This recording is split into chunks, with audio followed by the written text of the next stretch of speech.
jump on. Yeah, let's just jump on.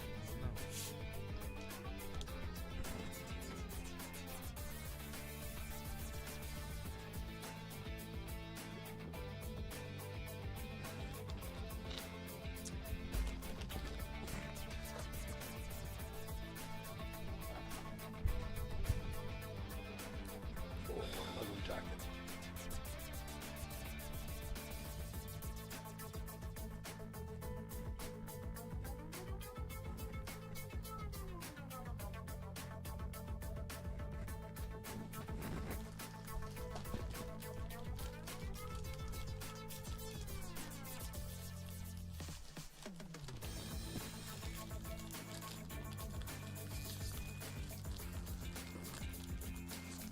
Oh, fuck this guy.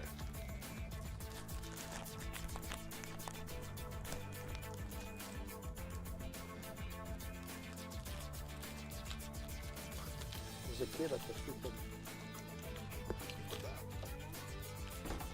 All right, let's get this shit started. Let's go, man. Here we go. See, but I don't hear this.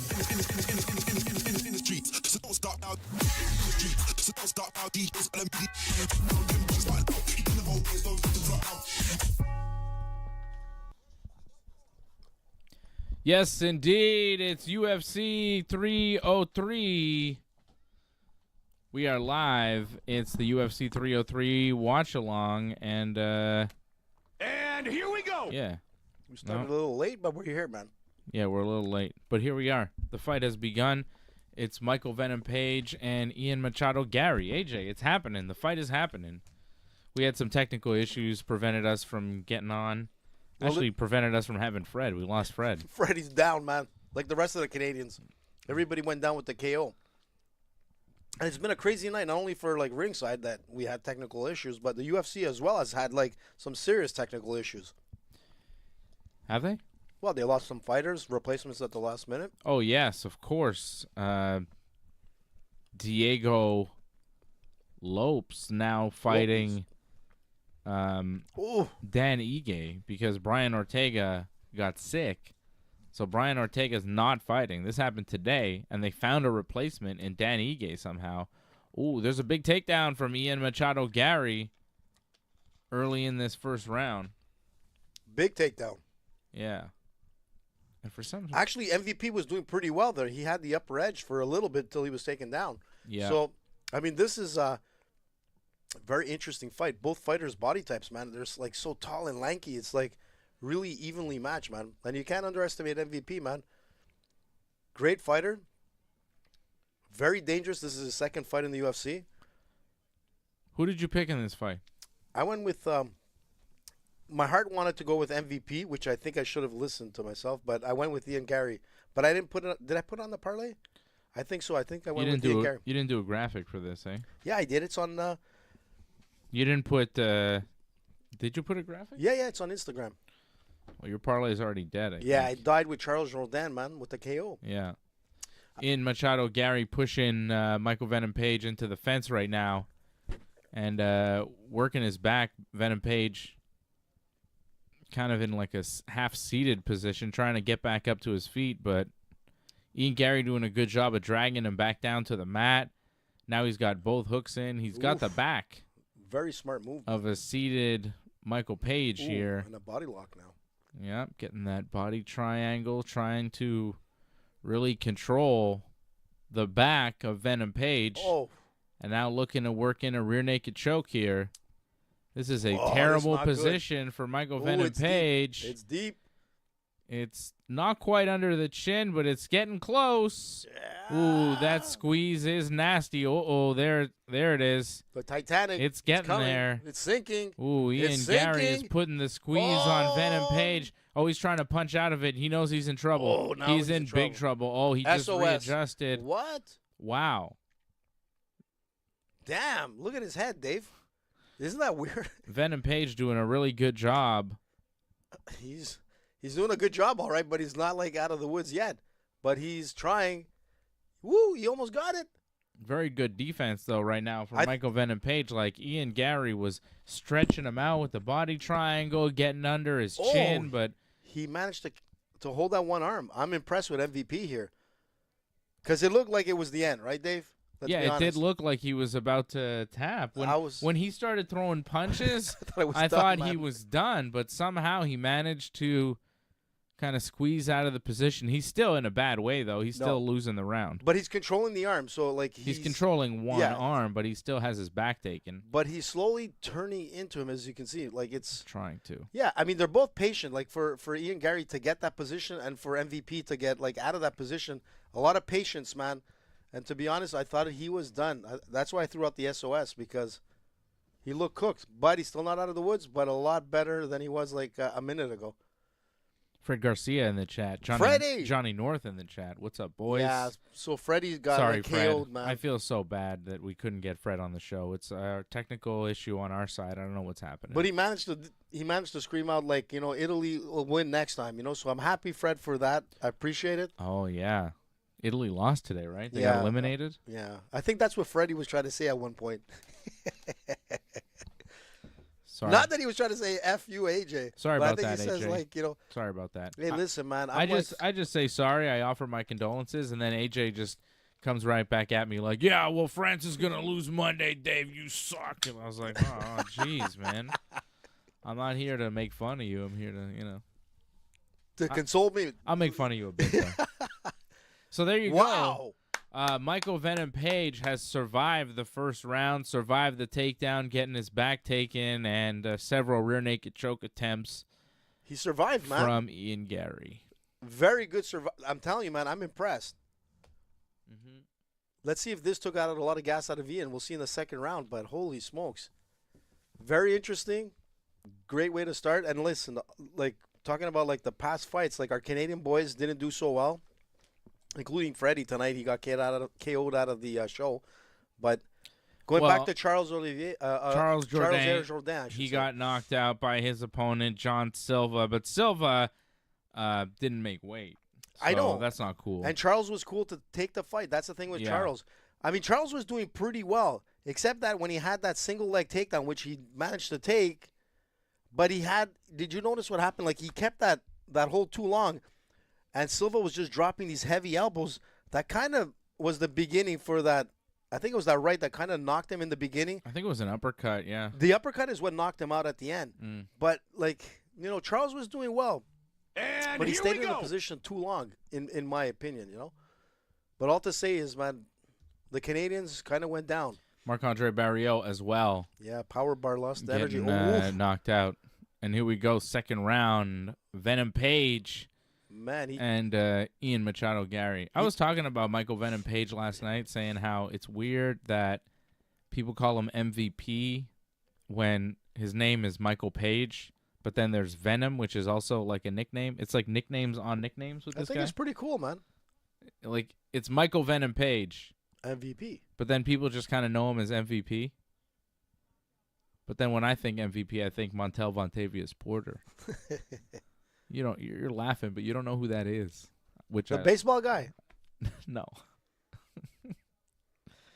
Try again. Wrestler. There you go. I knew it. That was my second guess. I mean, that's a wrestler name. Come on. That's a Vince McMahon creation for sure.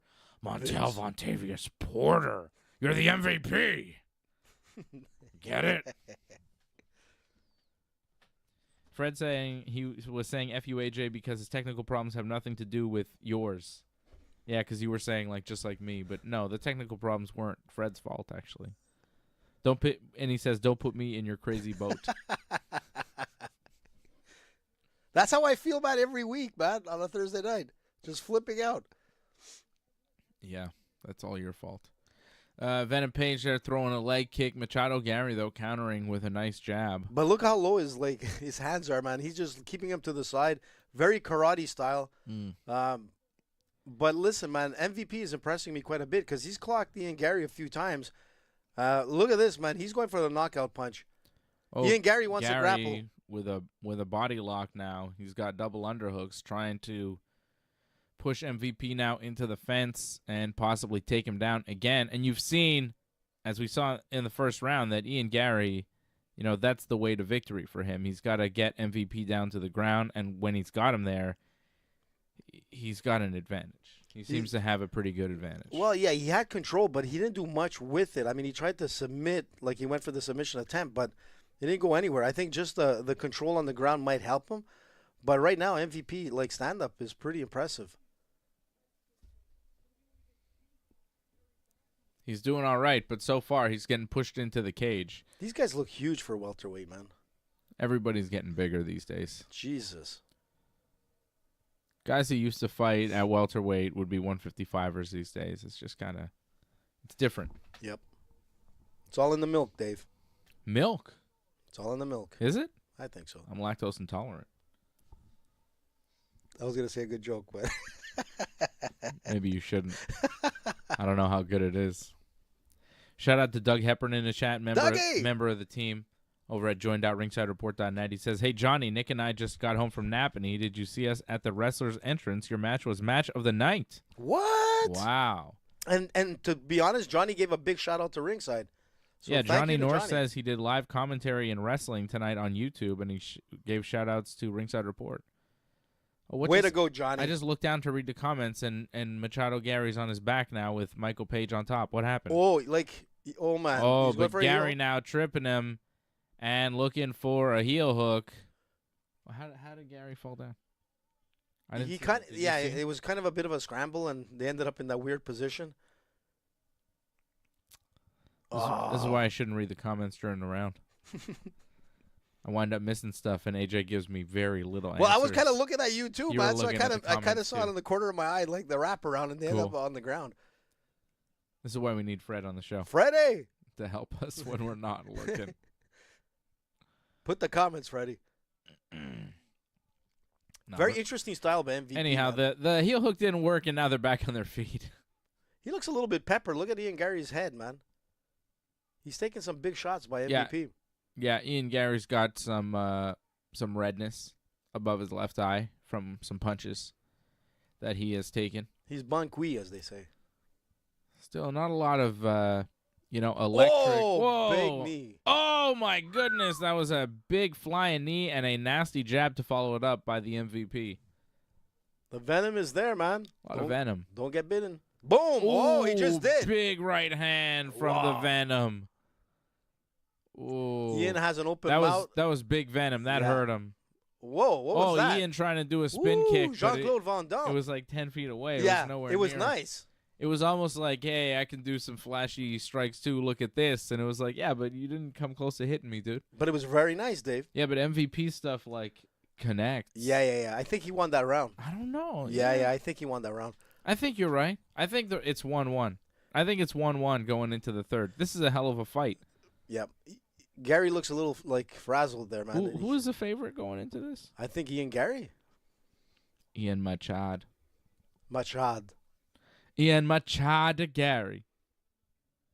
See here, Dave, that's what he did. He kind of dropped to go for the heel hook. Oh, he dropped in for the leg. He went for a leg lock attempt. I like it. Boom. It's a dangerous-ass move in MMA, to just drop for the leg. Oof, that's a big right hand that Michael Page I'm telling landed. you, it stunned him. Yeah. Big crowd in the house. There's a lot going on in Vegas. Yeah, Ian Gary was the favorite going into this, minus 170. Michael Page plus 140. Oof, Michael looks like... And here we go. Oh, big right by Venom. Round 3, baby. Final round. He looks like he's charged, man. Venom looks charged. His hands are up now. He's not keeping him down. He's changed his style completely. You're saying you put a graphic out on Ringside Report? That's not a graphic. That's just pictures I sent you. No, bro. It's a video, man. Look, 1, 2. Video? Yeah, man. Looks whack. That's what she said. They're showing us live odds, and it's minus 115 on either side. This is a pick 'em fight. It's anybody's fight here in the third round. I don't know, man, but I agree. Sort of kind of pick. I think Michael Page has the momentum because he won the last round, but you never know here. Yeah, you never know, but he's... One takedown could change the whole... Yeah, absolutely. Whole deal. But Gary looks a little... Whoa! Ooh. What a bad move by Ian Gary, man. Michael Page kind of threw a punch. Ian Gary dropped and changed levels, and Michael Page wound up on top now and he is now on top. He kind of like fell on the takedown. Yeah. And wound up on top in the. He was in the half guard, but now he's kind of in a. Yeah, now he's in full guard of Ian Gary. But still, this is not terrible for Michael Page. Nope. Because, like we just said, this is anybody's fight. And right now, Michael Page is on top in the guard of Ian Gary. He stays on top here. He keeps landing strikes. Yeah, he maintains position. He wins the round. He wins the fight. Like, that's why I'm a little, like, surprised that he's putting a body lock on him. He's in the guard and he's locking him. Like, he's stuck in position. Yeah. Because if yeah, that's MVP, it. like, really holds that neck and pulls him towards him, he can drop some elbows. He could cause some damage here. He's not doing a traditional closed guard where you just cross your ankles over. He's doing a full body triangle where you triangle your legs, which is really not a way to open up for any kind of submissions. It's not gonna. You're actually not gonna get out of this position either. You're gonna lock this guy in here, and you've kind of given him this spot. Like, okay, play in my guard. Now he just opened up the legs, and now he's going to a more traditional guard. He's trying, like, he's but in now between. He's kind of triangling back, which I think is awful to do in MMA because you're just saying, okay, I'm gonna stay on the bottom, and I'm not gonna get on top. Yep. I can't sweep. I can't submit. I can't do anything. And now he opened up his guard and pushed Page away and got back to his feet. They're standing again. Just over 2 minutes left in the final round. Yeah, he realized. That was a good minute and a half for Michael Page, though, as far as where this round is going. No, absolutely. Ian Gary looked for a takedown, and it wound up biting him in the ass. You know? Like absolutely. Takedown attempt, it was bad. There's a jab from Michael Page. He's going for it again. Another takedown attempt here from Ian Gary. This one looks good. That's a nice trip, and he's got the back. Michael Page trying to stand up, but Ian Gary was able to climb to his back. I don't know if this is good. Gary now still on the back. He's got hooks, but Michael Page is standing. Yeah, this is interesting. So this is an interesting position that they're in. They're up against the fence. Ian Gary's going to be looking for that rear naked choke. He's going to be looking to squeeze. At this point, you just grab his face, you grab his neck, and you squeeze to death. You give him the death squeeze because you got a minute left. Like, just squeeze his face off. See if he taps. Well, you could. That's what I would do. I would just be like, fuck, right in his, you know what I mean? Just dirty, man. Like, fuck a rear naked choke. Just hurt the man until he gives up. Like, turn his head until he says uncle. Like the Japanese fighter that broke the guy's kneecap. I mean, am I wrong about that? No, you got to play dirty. I mean, it's a weird position that they're in right here. I'm just saying, squeeze. Yeah, right here. For just the squeeze. end here, because you got like 40 seconds left, dude. Like, go for it. He's throwing elbows and shit from the back. But is this enough to win the round, man? I don't know. Like, I'm not sure. He is. It's like kind of on top. It's like Kama Sutra, man. Other than that, he's on top. They're standing. Ian Gary is like his head is like 2 inches away from the mat. He's just hanging over top. It's weird, man. Of MVP, has his back, is throwing punches. There's no real threat for a rear naked choke because he's almost too far off. Man, if MVP would drop, he could drop Ian on his head. It's just gonna end like this here. What's he trying to do? Like, in there's a weird absolutely no position. And honestly, that round is hard to call. It's not too hard, man. I mean, like Ian basically rolled the guy's back. He took his back. He did some stuff. I mean, but it was absolutely like zero threat. You know, there was zero threat there, dude. Especially when he was like way over. What was he planning to do? Let me tell you something. That round was a draw. I think this fight is a draw. I don't know, man. I think MVP. It was 1-1, and this last round, it really all depends on how you score this last round. MVP had his moments there when he dropped on the takedown, but he really didn't do that much from inside the guard. No, but and Ian Gary really didn't do that much. Like they had some positions that were okay, but they really weren't able to do that much with them. The defense was real sharp on both sides. This is a tough fight to score. This would have been nice on a fight night in a 5-rounder. Yeah. You know, It's a weird one, man. Look, they're right in front of the word twisters. That's exactly what it was. It was some kind of weird twisting move that I don't think made him win that fight, man. I think MVP takes the edge on this one. Weird, man. You had Fred had Ian Gary in his parlay. Let's see if Ian Gary wins. He does. Or it's a draw, like you said, man, which could make sense. Here we go. Let's hear this, Dave. It's time for Dave to get this party started. I can feel it, man. Yeah, I can feel the energy, man. I was just checking something. He got it, Dave. Ian Gary what? wins. Was that a unanimous decision or a split? Ian Gary wins by decision. So Fred's parlay remains alive. He's alive. Even Ian Gary's a little surprised. Come on. This would have been good if it was 5 rounds, man. Yeah. Yeah, it's a shitty way to end the third, you know? I feel like we could have seen a little bit more from these guys.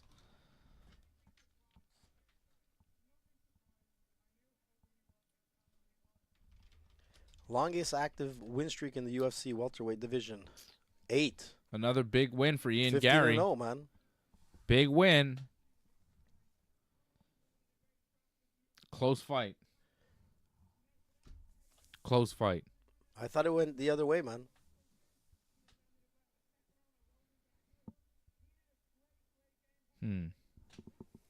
Well. Some marsh power.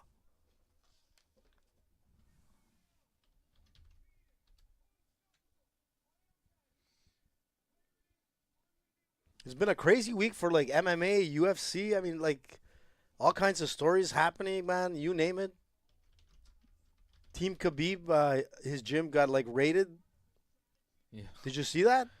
Was that real? It was or real. Or is that just Conor McGregor man. Twitter stuff? Because there was a guy that was affiliated with Team Khabib's gym that did like a terrorist attack in Dagestan. In Russia, yeah. Dagestan. Yeah. I'm telling you, man. It's been a crazy week. A lot of, like Conor was right, hashtags. So far, it looks like Conor was right.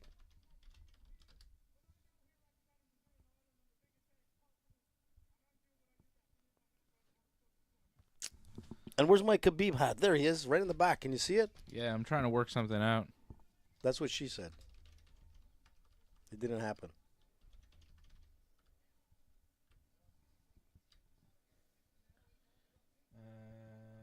What? I don't know. Oh, look who it is.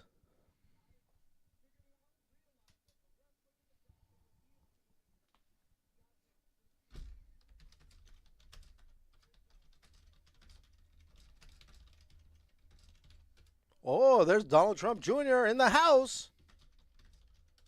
Whoa, Shogun Rua. I met him. Super nice guy. Couldn't understand me. I couldn't understand him either, but somehow or another we communicated. Faber is in the house too. Hasn't aged in like 20 years. What are you doing, Dave? I don't know. I'm trying to work something out, but I can't act like... I don't know what I'm supposed to be doing here. It's not like... You don't know what you're supposed to be doing? No. It's a bad sign. That's a bad sign. Fuck off, AJ. Get the fuck out of here, man. Bring out your DJ booth, Holy man. shit. That's what you got to do. Fucking hell. What happened, man? Tell me. I don't know. I just like... You're scaring me now. Well... It's not like there's going to be... I can't explain it to you. I thought you were getting prepared to play like some music. It's just ridiculous. Because I can't be pressing buttons here, and then what if I press a button? What if I press a button? What happens? Am I going to randomly hear something? Because I'm not going to hear anything, right? It's not like if me pressing a button on the thing, all of a sudden I'm going to hear some sort of sound that's supposed to be playing. You know what I'm saying? I don't Not understand. really, but Exactly. look at that, man. Isn't that cool? Fucking hell. Yesterday was the NHL draft picks. It happened there, man. It did? Yeah, it happened there. In the Sphere? In that sphere, man. It was so cool. The Canadians got like their draft pick, 21st. Ian, Machado, Gary, unanimous decision victory. I want to know what the scorecard was on that fight. Unanimous.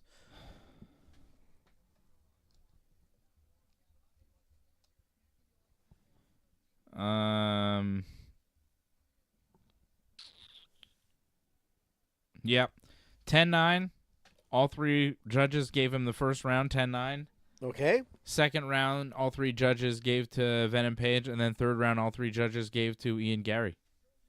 They gave Ian Gary the third round. It was a close round, but I could see you giving it to Ian Gary.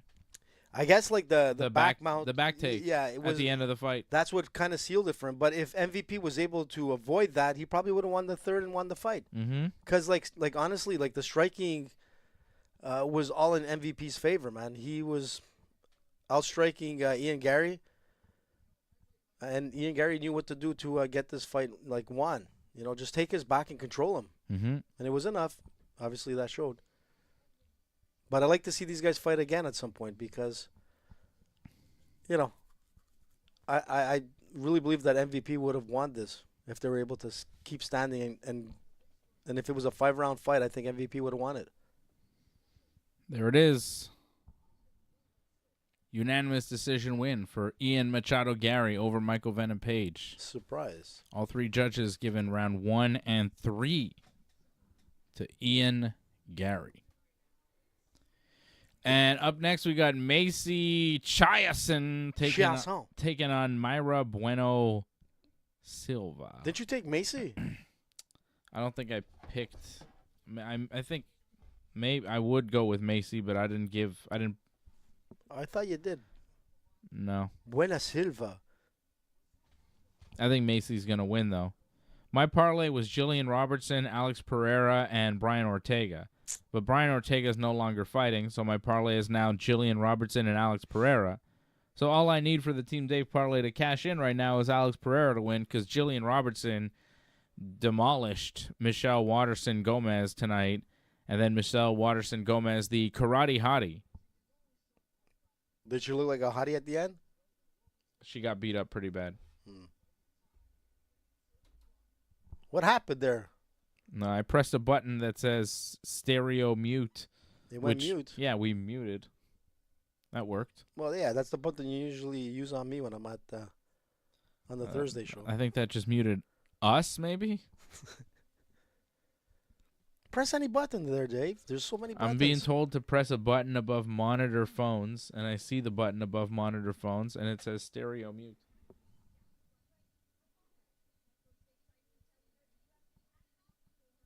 Our production team is working really hard. I mean, I'm trying to figure it out here. I don't know. Line USB, maybe? Who did you fight, Johnny? I just turned that off, line USB. It was on. Should it have been on or off? Who knows? Man, Macy. She's a very tall girl. Hey, Dave, here's my parlay. On the prelims, I pick every underdog to win. Vinicius Oliveira beat Ricky Simone by decision in the opener. Rei Tsuruya from Japan defeated Carlos Hernandez by decision.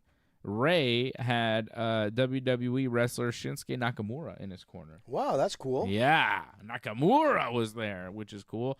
Martin Budai got a split decision win over Andrei Arlovsky. What? Yep.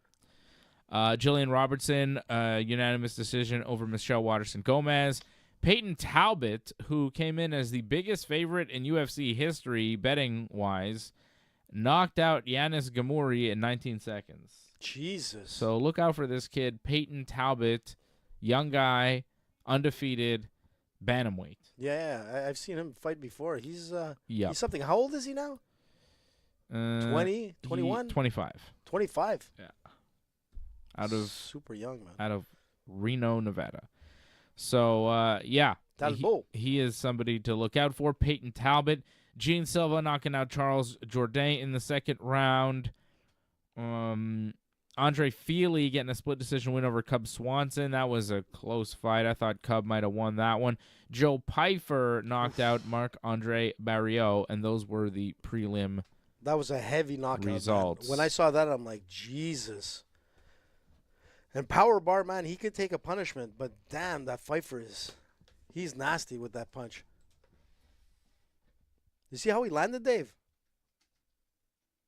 Complete, like, face first, man, didn't move. I was like, geez, I hope he's okay, man. Yeah. It was scary moment. It was pretty bad. Yeah. I hope he's all right. I hope so, too. Here comes Mayra Bueno Silva making Bueno. the walk. And she's fighting out of Brazil. This is a pick'em fight right now, -110 on either side. I'm going to go with Macy, the bigger, longer fighter. She's dangerous, too, man. Bueno Silva. Macy, 32 years old. Bueno Silva, 32 years old. Oh, it's Yeah. Who is it? those Who are you seeing? Manon Fierot. Was it? Yeah. Oh, my goodness. AJ's excited. I think it was Manon. It was either Manon or Kayla Harrison, one of the two. I just saw that blonde hair.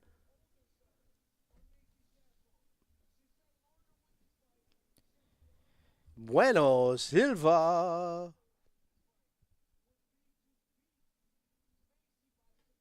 Yeah. Here comes Bueno. So, who are you taking?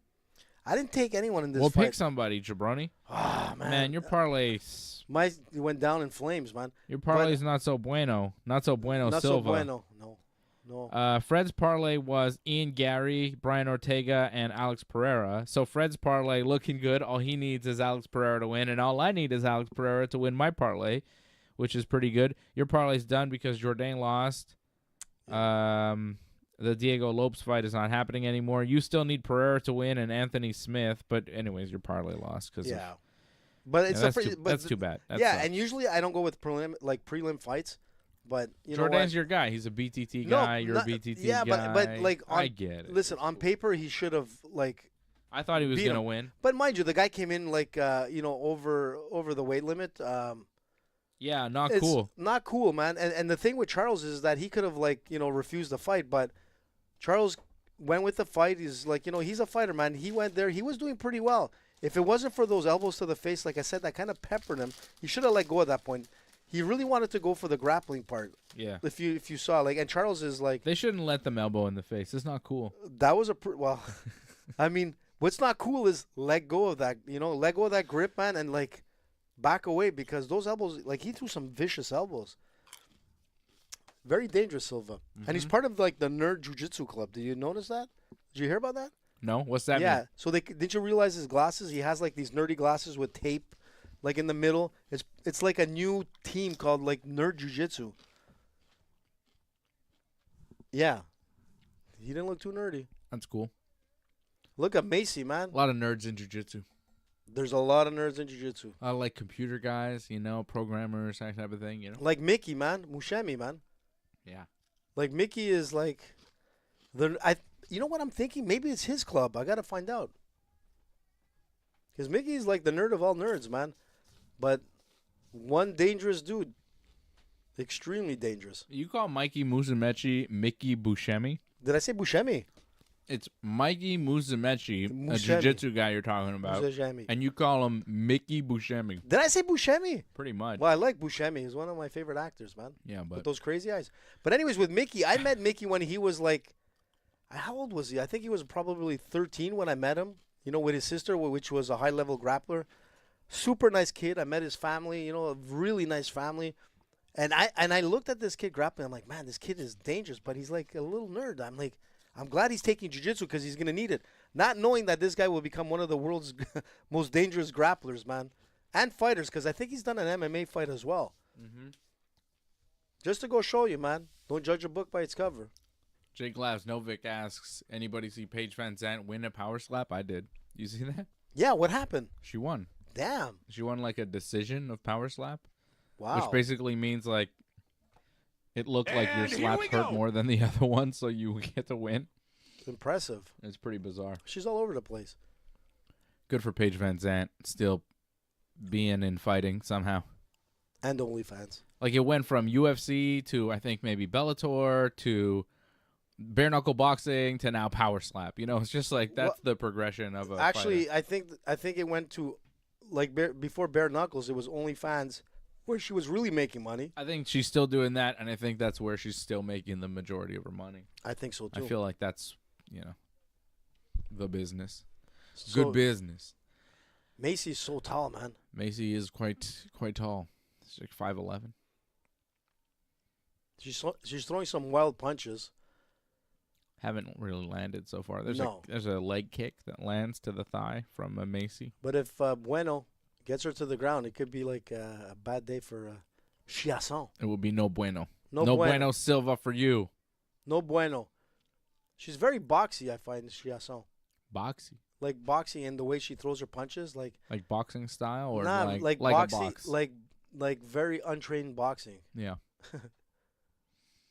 It's not super. Whoa! fluid. Big kick by Bueno. Nice body kick from Bueno Silva, and then follows it up with a right hand. Oh. And now looking for the clinch and possibly a takedown. There's an elbow in the clinch up against the fence now from Mayra Bueno Silva. Macy trying to reverse the position, pushing Mayra into the fence now, saying, no, you go into the fence. And slices an elbow over top.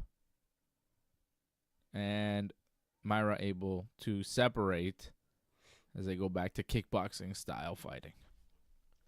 Whoa! Nice. Mayra Bueno Silva. She missed the body kick, but came through with like a spinning head kick that did land. Didn't land perfectly, but it did connect. It did touch, yeah. Mm-hmm. Macy was smiling like, Macy kind of gave impressive. her a high five after the kick. It was a nice, like... She was like, nice kick. It hit me yeah. in the head. Respect. Kind of interesting shorts from Bueno. Yeah, it's almost like a skirt short type of thing. Yeah.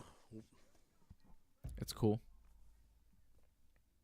Oh, nice 1-2 combination from Mayra Bueno Silva. You see that Mayra's got the power advantage. Oh, man. Big head kick, big knees to the head from Bueno Silva. Lots of punches.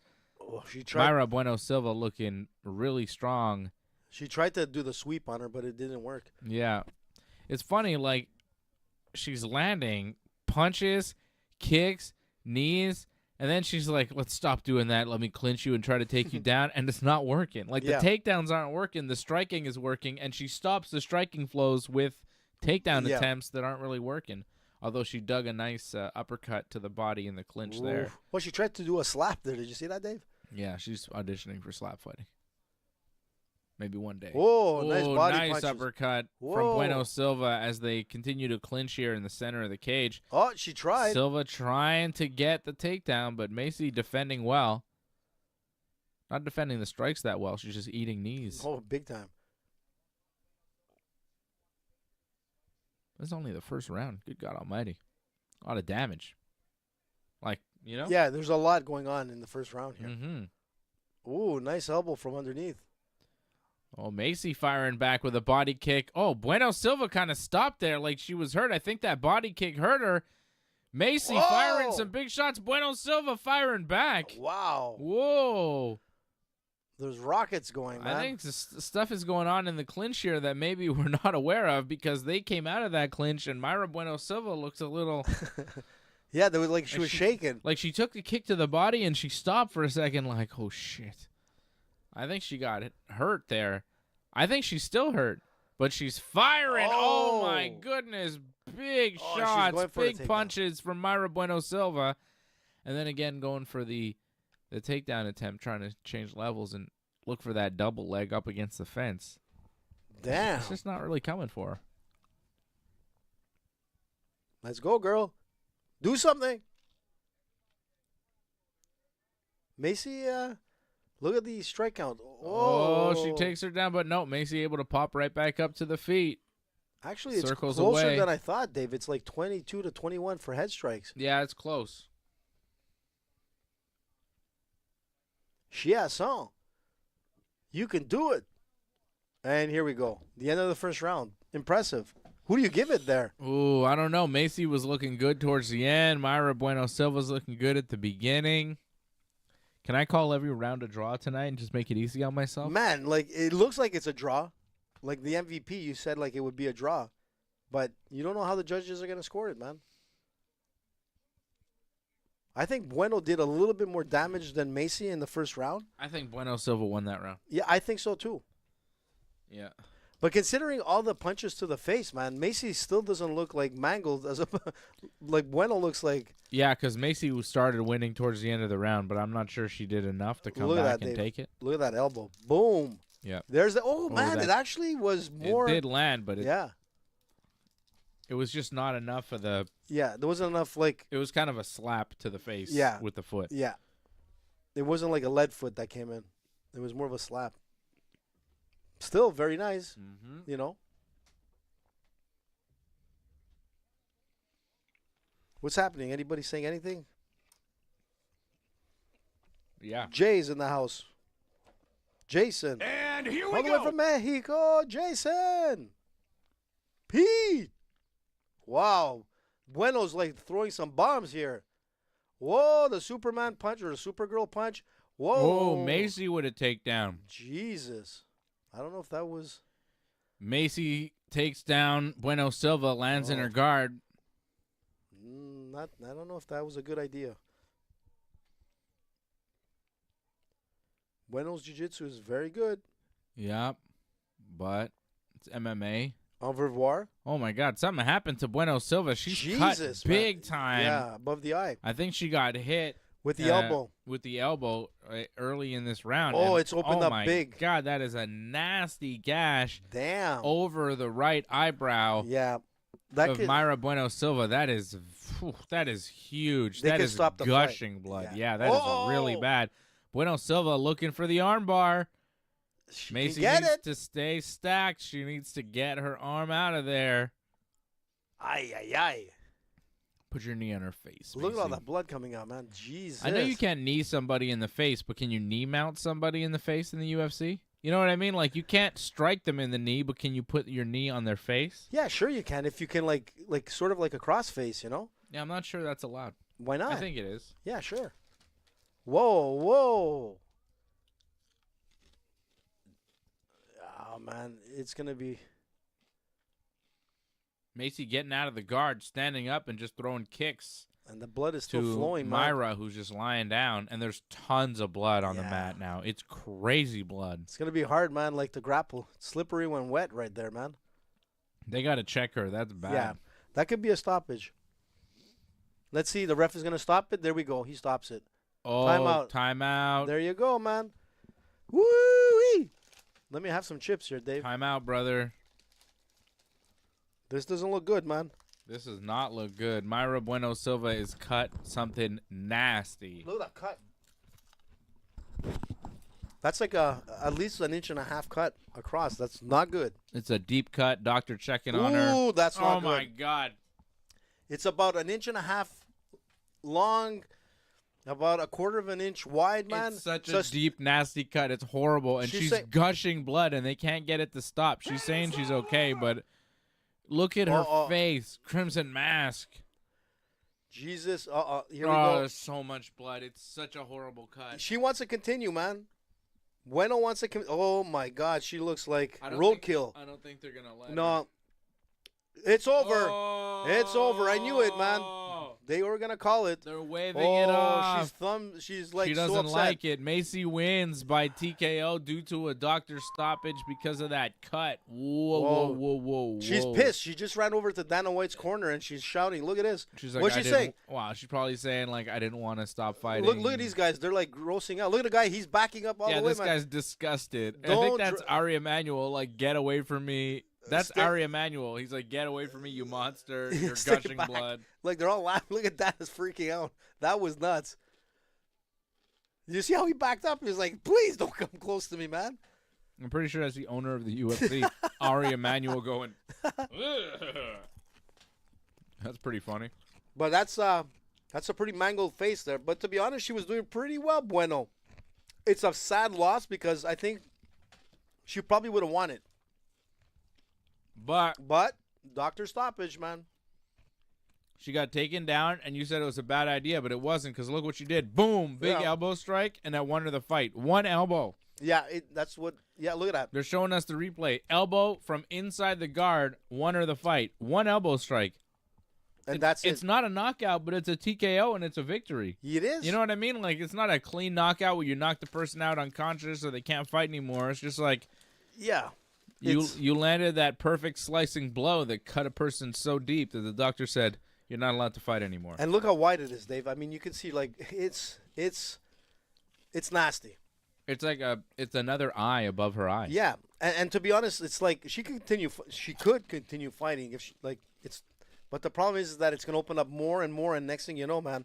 And there's blood just gushing into her eye, too. It's going to impede her vision. I think that's really the issue. Yeah, but it's also the fact that it can open up more, Dave, and it can literally, like, flap over her eye. It's disgusting.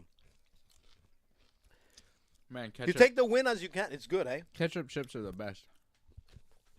They're addictive, man. Yeah. Nothing like eating ketchup chips when you see all this blood. I think that's a Canadian thing. I don't think Americans have ketchup chips. What? Yeah, they're slipping, man. Ketchup chips are number one. You can't fuck with the ketchup. But it's got to be this brand here. Lay's ketchup. Lay's. Made in Canada, baby. Are they? Look what it says on the bag. The bag wouldn't lie to us. Maybe it's the bag that's made in Canada. Man, these chips are Canadian made. They don't make ketchup chips anywhere else in the world. Bueno is like giving her thumbs down, like, you know, this is a cheap, like, loss or cheap win, whatever way you want to look at it. But Doug says try spicy ketchup. Yeah, the Miss Vicky's, I've had those. Those are good too. I spoke to Miss Vicky's once a long time ago. Yeah, she's real. You claim that. I don't think that's true. I'm telling you. You know that my family physician is Dr. Pepper. Is it for real? Yeah, the guy who does the sodas. He's not my family. He's my personal doctor. My personal doctor that I call when I have ailments, you know, it's Dr. Pepper. And he leads me the right way. He's like, you drink some Dr. Pepper cherry and you'll feel better. But you know what's funny that you say that? Did you read the article, like, last week about, like, that lady that's 100 and something years old? And they asked her, like, what's your secret to living so long? Yeah. Because she's still, like, driving and she's, like, cooking and all that kind of stuff. She's very active. What'd she say? 3 Dr. Peppers a day. Respect. I love Dr. Pepper. I mean, how much did Dr. Pepper pay her to say that shit? I don't think. I think Dr. Pepper should pay her now. If I was old as hell, I'd be like, yo, listen. People are asking me how I did it, right? If you pay me enough, I'll say it's because of your bullshit. You think so? How do you do it? I eat fucking McDonald's 3 times a week. Da-da-da-da-da. Ba-dum-ba-ba-ba. Yeah, you know Big what Mac. I mean? Come on. And then the poor guy who did Super Size Me, like, passed away not long ago. That wasn't because of the McDonald's. Know, man. I don't know. Don't be disrespectful to McDonald's, all right? I have no McDonald's slander on this show. Goddamn love it. But Harvey's makes a hamburger a beautiful thing, dude. Harvey's Keitel. Harvey's Keitel, my buddy boy. Harvey's. Taylor Respect. Lewin, NFL pro, former NFL. Who's this guy? Dan Reynolds, Imagine Dragons lead singer. We're seeing celebrities. Donald Cerrone, there he I know is. him. We all know Donald. Respect. Charles Oliveira is there. Respect. Charles is there. Celebrities in attendance. Oh, Michael no. Chandler. It's Michael Chandler. He was supposed to fight Respect. Conor McGregor tonight. This was his fight, man. Justin Justin Gaethje is there, Gaethje. looking super With the Raiders. huge. Man, he looks big. Is he a middleweight now or I a don't know, man. light heavyweight? He looks gigantic. Here's my guy, man. Anthony Smith. Lionheart. I think he wins tonight. I think so, too. I think experience, like, is going to help him through. How many fights does Anthony have? And Dolidze is taking this fight on short notice, and he's a middleweight coming up to fight a light heavyweight. I like Smith. Smith looked good in his last fight, too. Big time. Mm-hmm. I'm trying to get, like, stats on how many fights he has. Over 40 fights. He's got a lot of fights.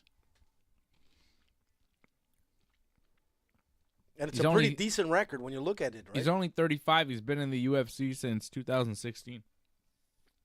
Crazy, eh? He's got a 38-19 pro record. Yeah, I figured it was, like, over the 40 mark.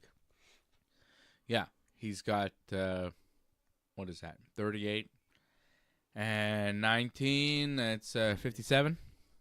57. Any no contests there? No. So that's it, man. 57 fights. 57. This is his 58th professional fight. It's insane, man. It's a ton of pro fights. That's a lot of abuse to your body, man. And on top of it, like, this guy is so active. When he's not fighting, he's commentating. Like, he's doing all kinds of, like, different things as, as an analyst for the UFC. I mean, that's what I like about Anthony Smith. He's so, like, well-rounded, man, in every way. And I love listening to him, too. He's a great guy, man. Definitely a Hall of Famer at some point. Started in 2008. So what is that? 16 years as a pro?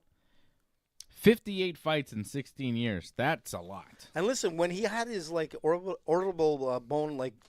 try it again. Yeah, let me try it again. Orbital bone, when he got knocked out. I mean, I thought that was the end of his career. Remember when that happened? Yeah. I was like, that's the end of Anthony Smith. It's unfortunate, but he came back, and he came back even stronger, man. His last fight, too, was really good. He beat... what was that? Vitor Petrino. He like tapped him in the first round. Yep. It was in Brazil too. It was like, oh, maybe this Vitor Petrino is gonna be something, and then Anthony Smith was like, nah. Just like, yeah. I don't think so, dude. Manhandled him. Yeah. There's Paddy Pimblett, man. What are they advertising here? Is he fighting Bobby Green? What the heck? No. What the hell is that? Yeah, maybe. Say what? Aspinall Blades too. Tom Aspinall, man. The beast. That's the next pay-per-view, right? UFC 304. Leon Edwards, Bilal Muhammad, welterweight title. Aspinall Blades, heavyweight title. Yeah, Bobby Green, there he is, versus Paddy. Yeah, it's a pretty good card, man. Arnold Allen versus Chikadze. Chikadze. And Arnold Allen, man. Chikadze. No, Chikadze. Chikadze. No. In his country, they say Chikadze. No, they don't. Chikadze out. UFC 304. That's going to be in England, and they're doing it our time. Yeah, baby. It's ridiculous. Oh, in England, our time? Yeah, man. What the hell, man? They're 5 hours ahead, right? So when it starts at 10, it'll be 5 a.m. No, not 5 a.m. Sorry. 3 a.m. Man, Tony's going to be like, I wonder if he's going to go watch the fights.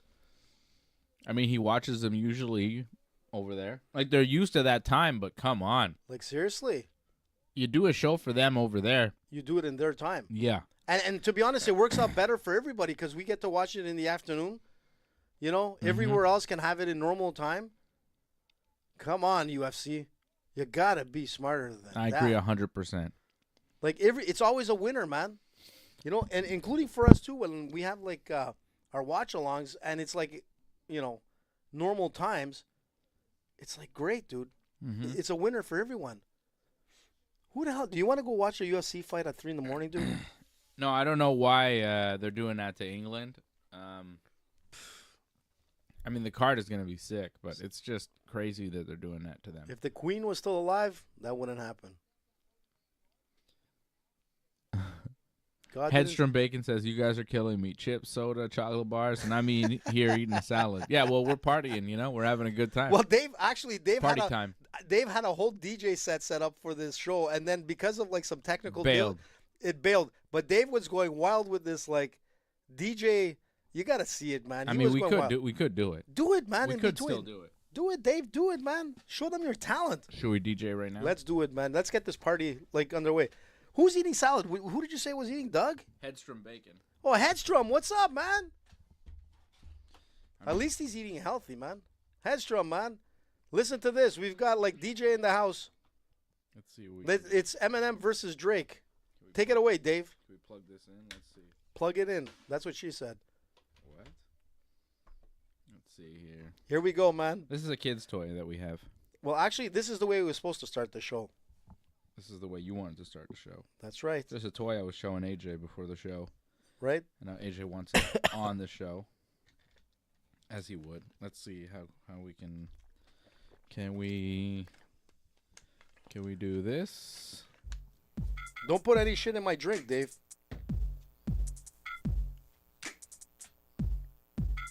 Ooh.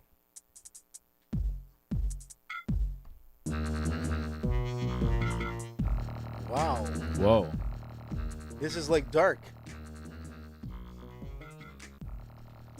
This would be great for like the Conor versus like Khabib too. Wait, hang on. I don't like this one. I don't like this one at all. Hang on. Well, that was not bad. I was getting into it, man. Hold on. Let me give you another one. Let's get like more. Let's get more intense, AJ. We got to turn the intensity up. Okay, give me a John Jones. It's got to be more. Give me a intense. John Jones, Dave. You ready? I'm ready. Ready to party like John Jones? Get the lights going and the Okay. cocaine Here we go. and the hookers. Wait. Whoa. Take it easy. John Jones, man. Oh yeah, that's John Jones, all right. In a strip joint. Here we go. Are you ready? What? Oh yeah. What?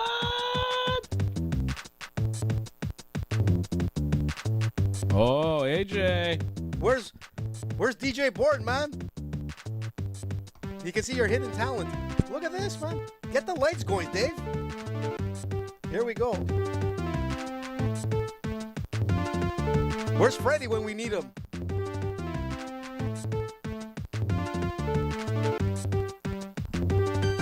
Oh yeah, this is getting crazy, man. Can I touch something? What? Can I do something? Oh my goodness! Here we go.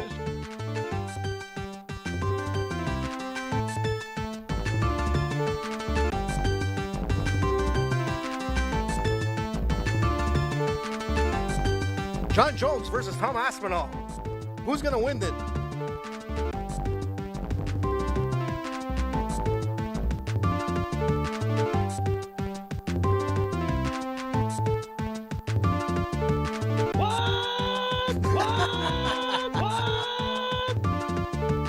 That's for Wally.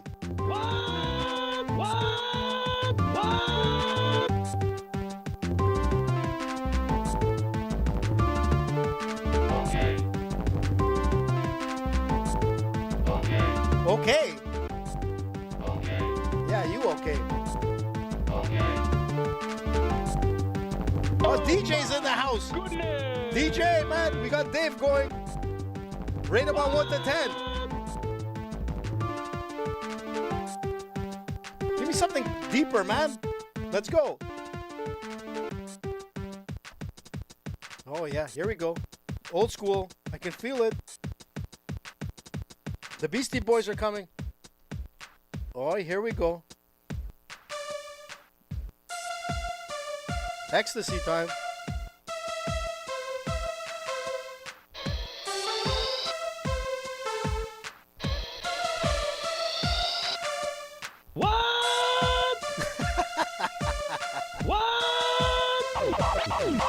Oh, he's spitting it. What? Give me something more faster, man. Let's get it going, man.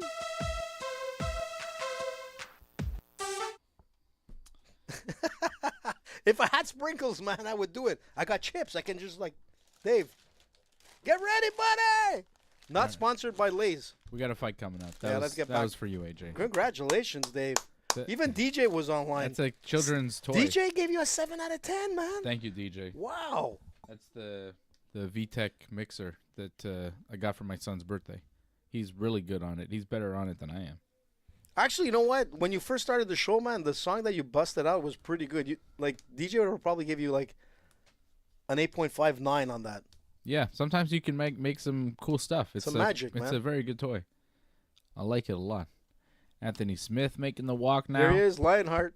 I kind of want to go back to the playing with the music. Yeah, it's more fun. Yeah, you should have it like when they get knocked out or something. What?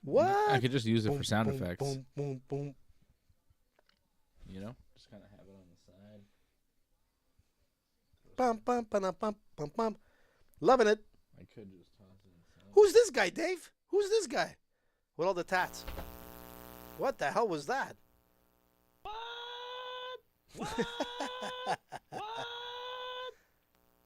I should use that in the morning, man, as my alarm clock. It's pretty good. Dave, you missed the guy, man, with all the tats. He was like some heavy D guy. It was a Jelly Roll. Ooh. I didn't miss him. I saw him. He's a musician. His name is Jelly Roll.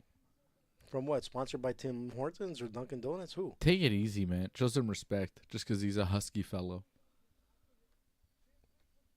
Well, you said Jelly Roll, man. What do you think I'm gonna think if That's you his say name, Jelly man. Roll? Well, yeah, that's true. All right, fair enough.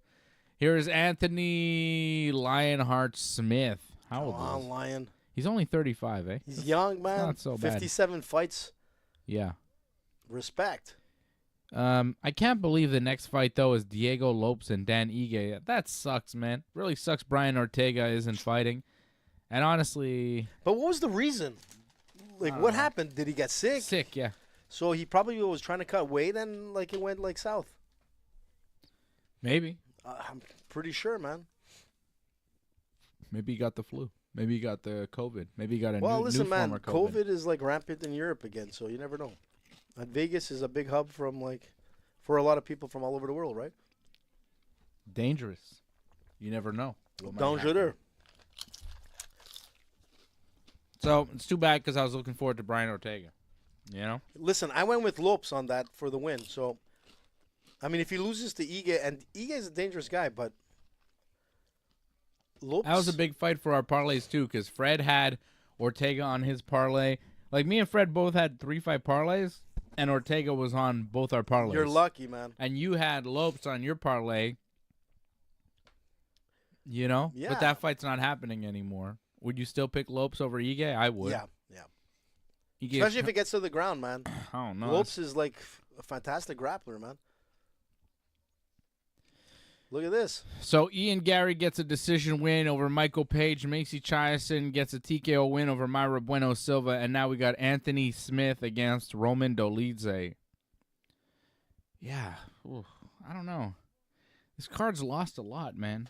Like, sitting Wow. here now, like, waiting for Roman Dolidze. Ige and Lopes. Like, I don't give a shit about that, really. Well, I like, do. because I wanted to see Ortega and Lopes. Like, Yeah, Ige that's... and Lopes, a slapped together fight. Like, come Yeah. on. It's not a good co-main event. And then we have the main event. Like, I just want the main event to happen at this point. You know what I mean? It's But you kinda gotta give like, it to. But you gotta give it to Ige. the pay-per-view's been hurt pretty bad, and it just Yeah. continues to get slapped around. Like, But- this fight wasn't even supposed to be this fight. This fight was originally Jamal Hill Yep, versus Khalil Roundtree. that would have been nice. Then Khalil Roundtree had to pull out of the fight because of a drug test issue, and they had Carlos Ulberg step in to fight Jamal Hill. Also good fight. Great fight. Cool. Then Jamal Hill gets hurt, and then they go, well, it'll be Carlos Ulberg against Anthony Smith. Yeah, okay, cool. And then Carlos Ulberg has to pull out of the fight, and now it's Anthony Smith versus Roman Dolidze, and it's far less cool than Khalil Roundtree and Jamal Hill. Yeah, So, but it all goes all the way back to, like, Connor and Michael Chandler. That was supposed to be, like, the main event tonight.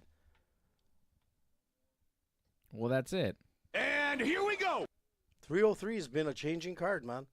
I just heard something. What did you hear, man? Well, I just heard, and here we go in my headphones, but like very low volume. I kind of heard that too. I thought it was Did you like hear coming out that? of the TV. There may be some progress on the audio front because I just heard, and here we go, a little bit in my headphones.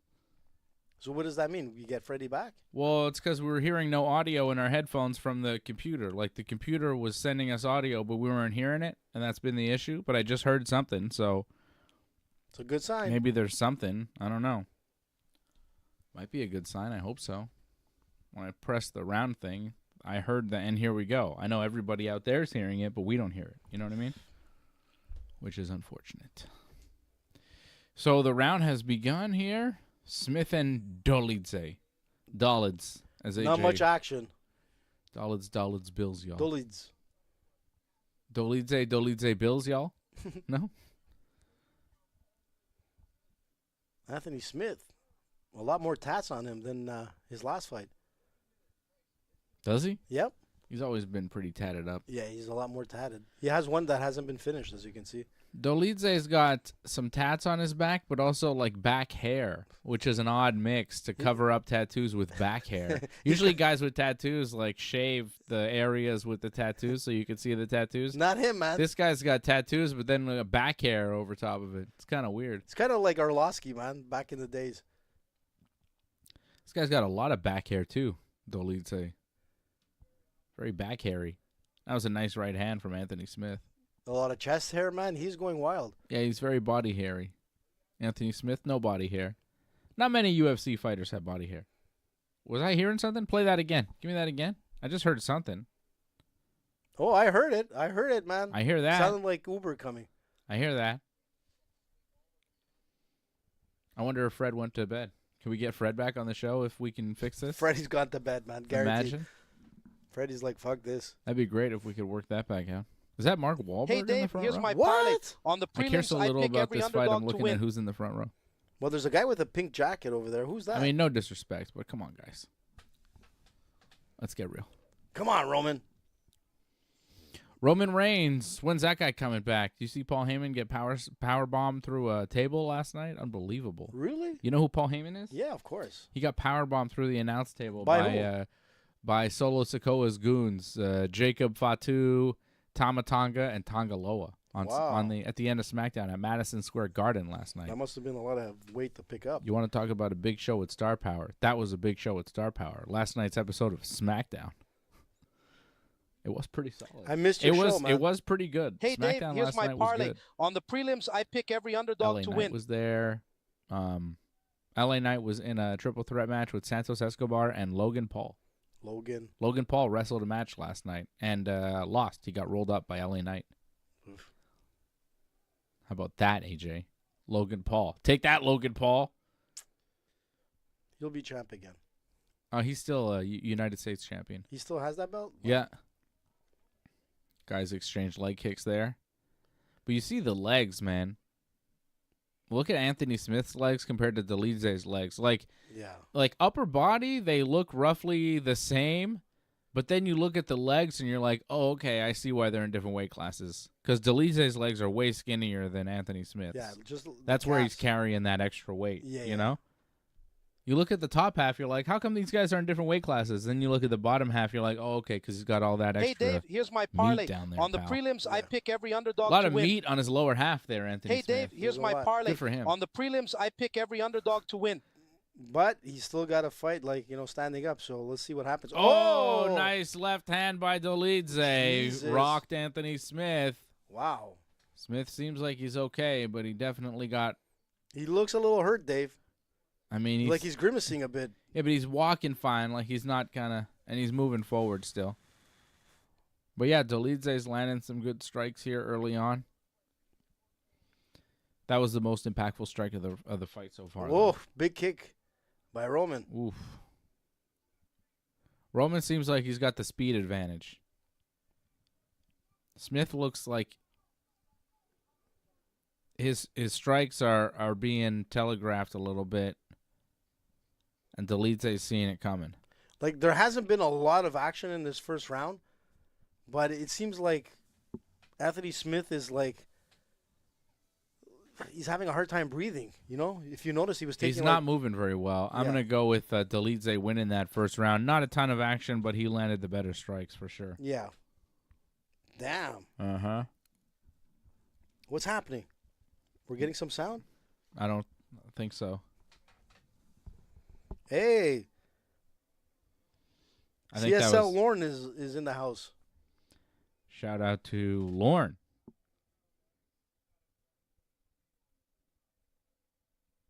DJ Bourne says I had him on your parlay. What parlay? I mean, who did you have on your parlay? God starter up? Nice. He's probably talking about Anthony Smith.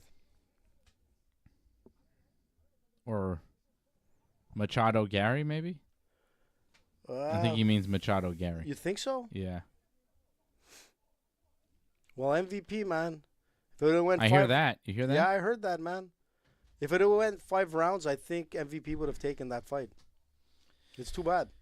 He was fighting well, man. Yeah. Jimmy James. And here we go. They do need a president down south, man. He got KO'd, man, on the debate. Didn't even know what happened to him. Here we go, round 2. Whoa, Anthony Smith took a nice right.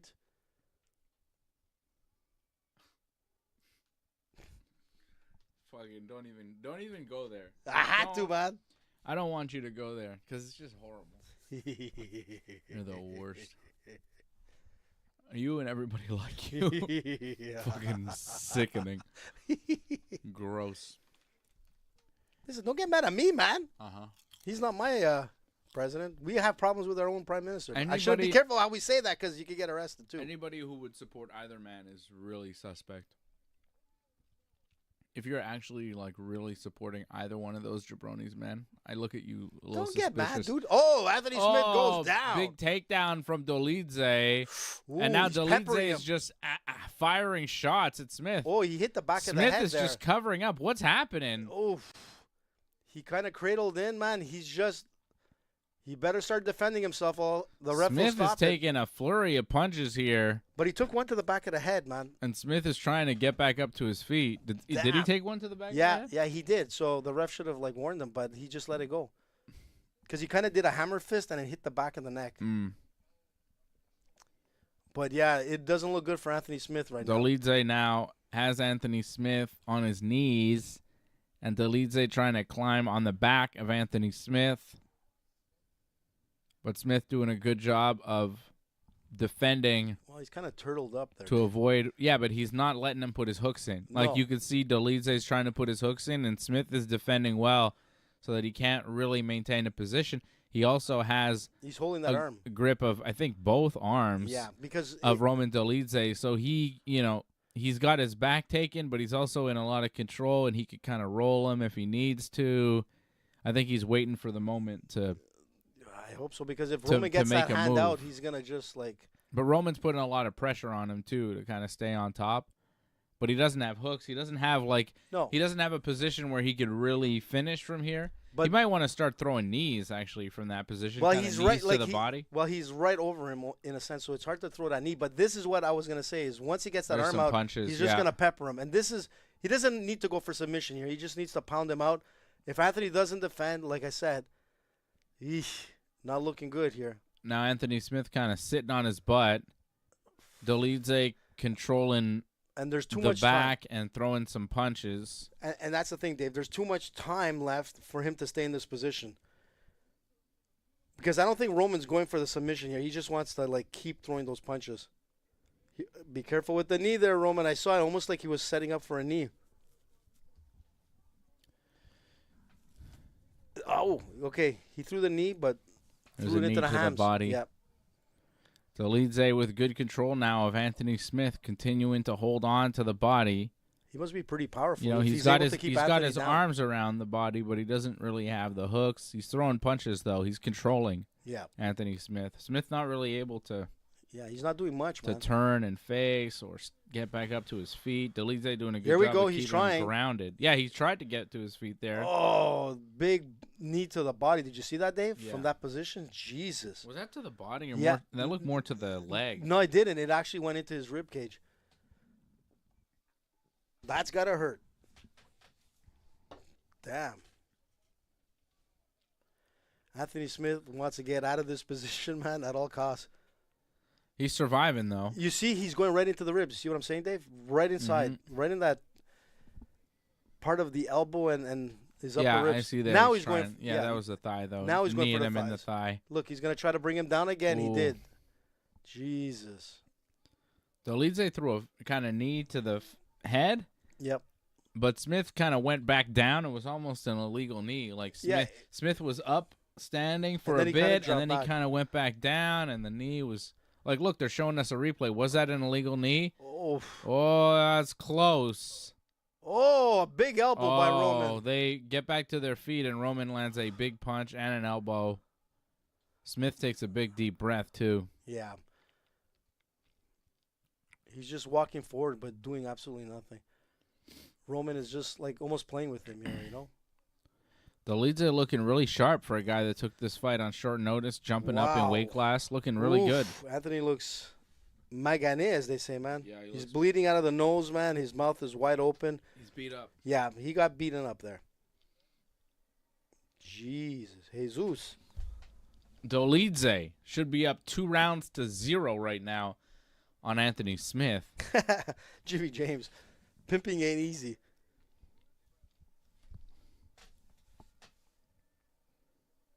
I don't know what the hell that means. He's busy, man. He's working. All right. Yeah, Dave. There goes that the I knee. think it was that illegal. was close, man. It didn't touch, but it was. I think it was an illegal knee. I want to hope they show the punch of the back of the head. Who's that? Dana White's brother in the camera? Okay, third round. It looks like the twins, man. Look at the guy in the back, Dave. No. Did you see that? No. Dolidze should be up 2-0, right? I think so. Oh, man. Anthony's breathing heavy. Look at him. Tough fight so far. Yeah, tough fight. And here we go. Round 3. Here we go. It opens up with a big kick by Roman.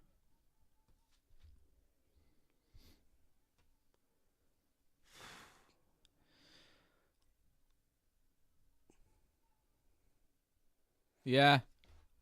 This has not been a great fight for Anthony Smith. This has not been a great fight for the fans of MMA either. This is kind of killing me, H.A. Oh, what's he doing there? Did you see that? Give me another. Did you see what he did? Nah. Oh, man, you missed it. He started, Roman started dancing in the middle of the octagon. Yeah. I don't know what he was trying to do there, but he was mocking Anthony Smith. That was weird.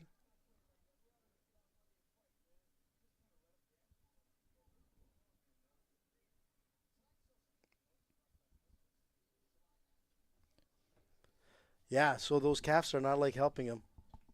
Yeah. Oof. 1-2 from Roman.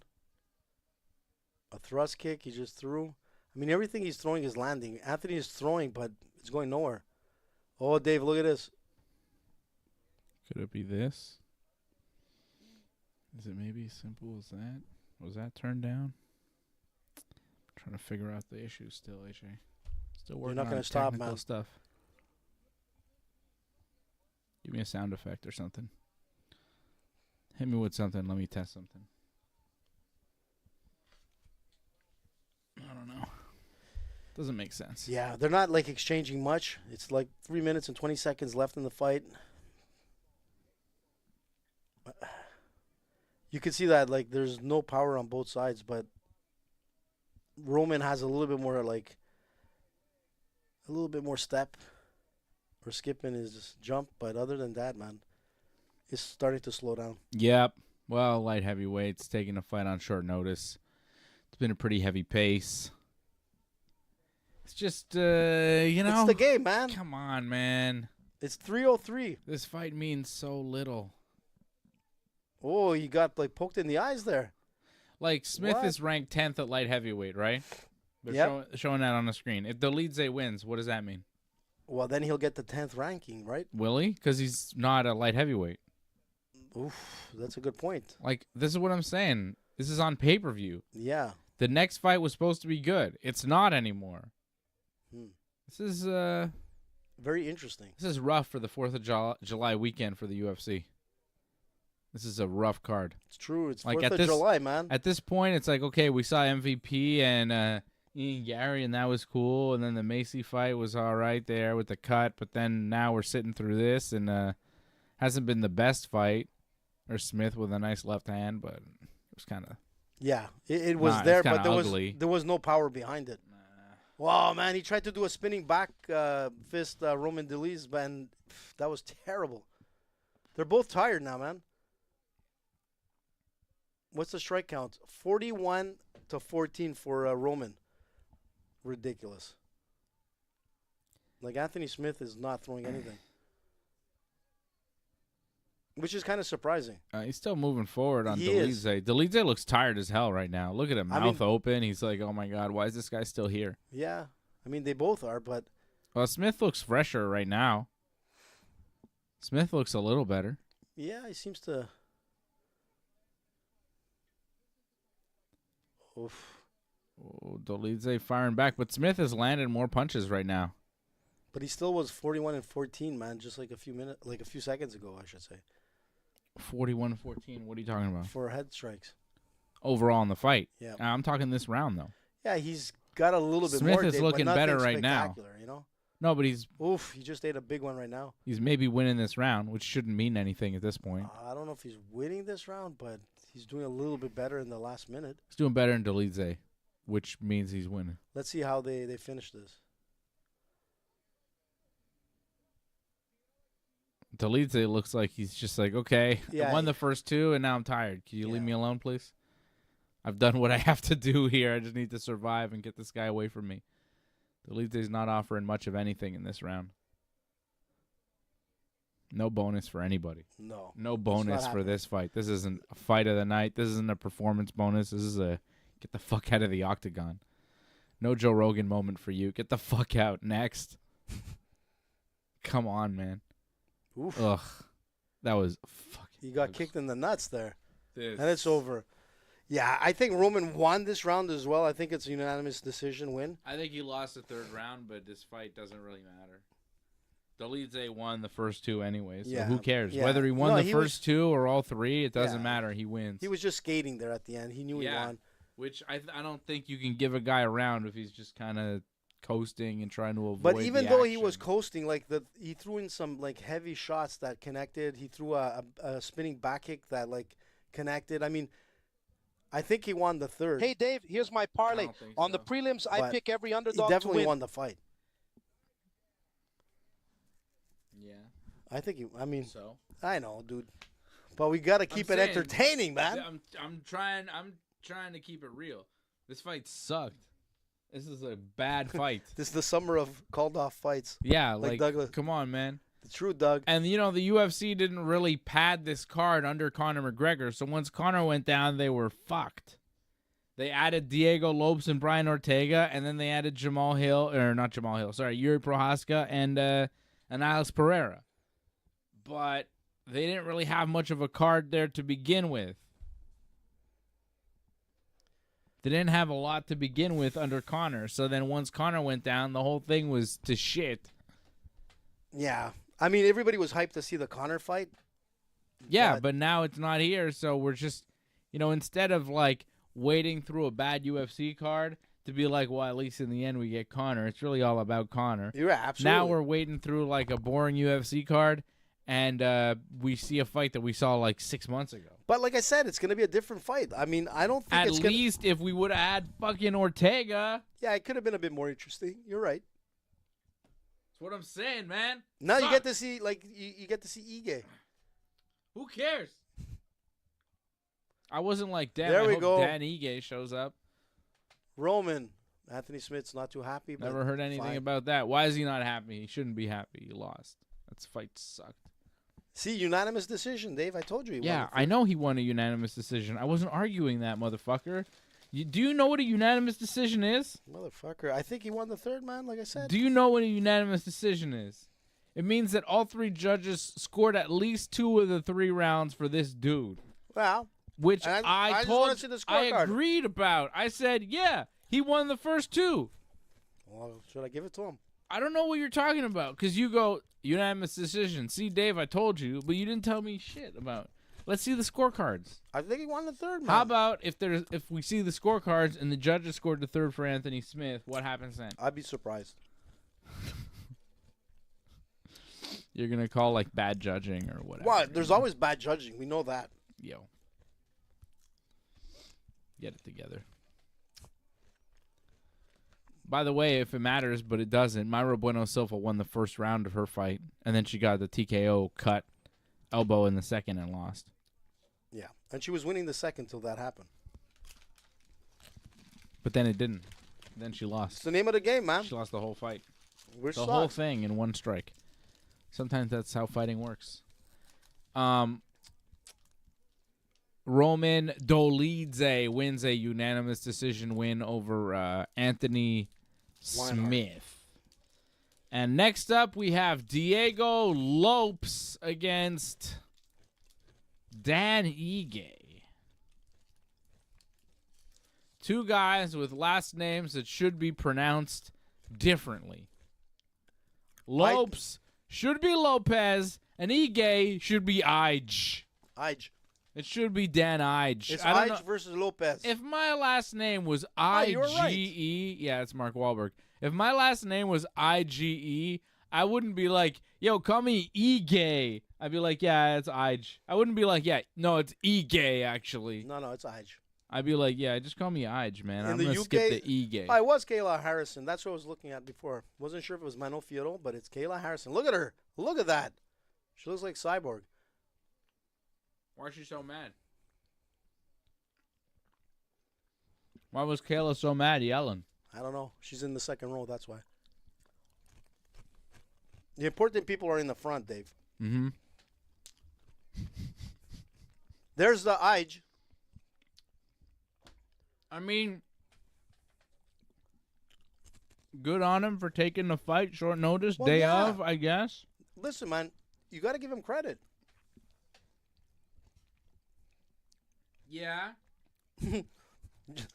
Hedstrom, you know what? You got to get that meme again. Like, it's ballsy to do. You know what I mean? Perfect word to use. Take a look at, like, Hedstrom's comment. This fight card now sponsored by Cock to Asses. Yeah, what was that Cock to Asses? I never got Cock to Asses. Wasn't I supposed to buy Cock to Asses? Yeah, you were supposed to. What the hell happened? What the hell was We were supposed to do it on air, man. Those were cookies, right? Yeah, we were supposed to do it for the Connor fight. Yeah, Cock to Asses. Yeah, man. I forgot about that. Where did I even find those cookies? Some weird store. Yeah, remember? Damn, I gotta figure out where the store is, and then I gotta go find Cock to Asses. It was like so we can bring it back. I think it was from China or something. Like, yeah, it was like an Asian market I went to. They had Cock to Asses store. I also saw like sauce that was like cock duck sauce. Did I show you that? no, I didn't show you that. no. The cock duck sauce. That shit was hilarious. It was just Show the like, Cock to Asses cookies. I don't have that anymore. What? I don't know where that is. You got to keep that stuff, man. I got another one. I'll show you a different one. Fish sauce. Let's see if I could show you this shit.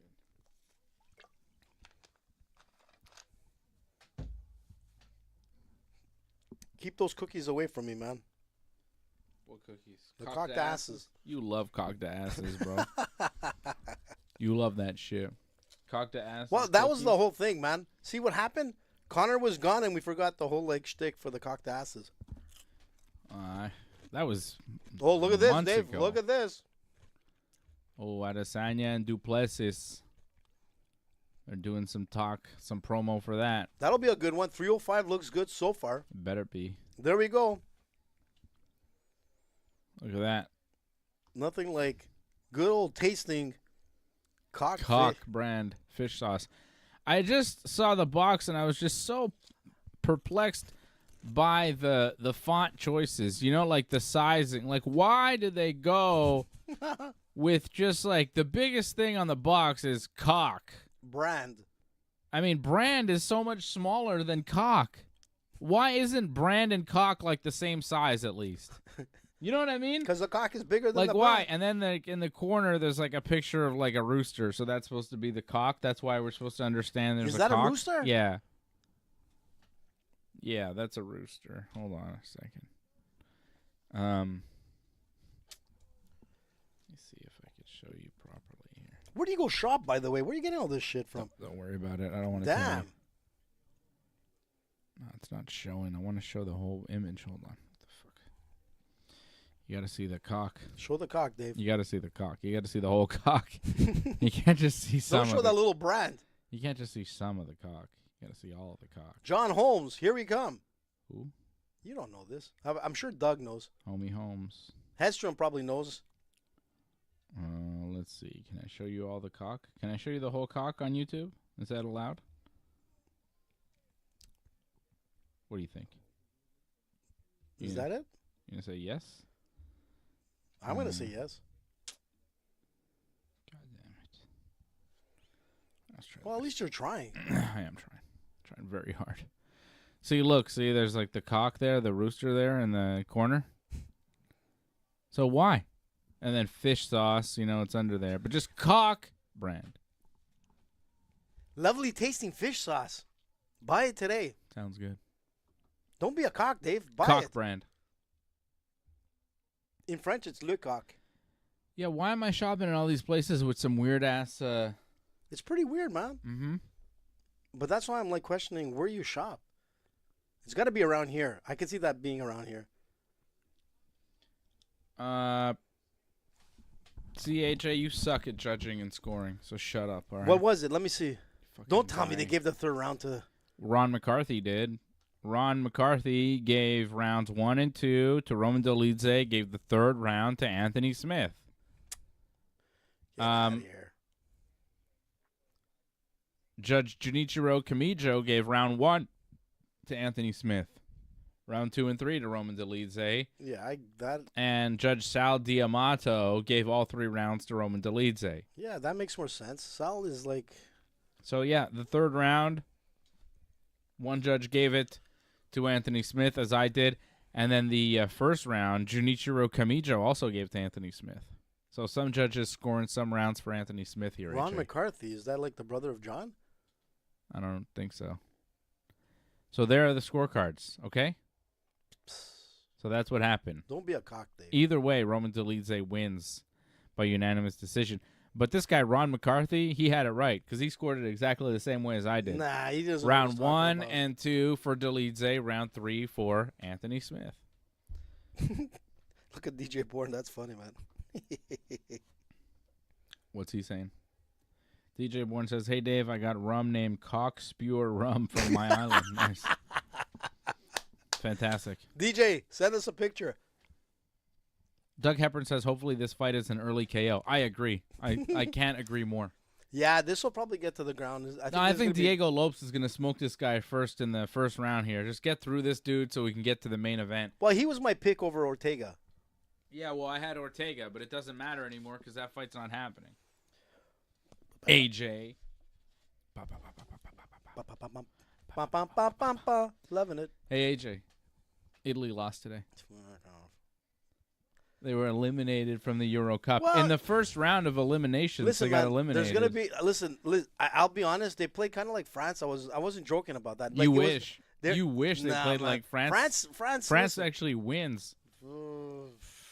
France wins games and tournaments. They kind of like France wins tournaments. Yeah. Well, Italy was like defending champions, so let's not forget that. Really? But they won the last Euro. Let's not forget that, Dave. I forgot it. Yeah, I'm sure. But the thing is that really looking at Germany play today, man, playing in their home country, between Spain and Germany, and I'll be honest, if I like to see anybody win, it's France. No, man.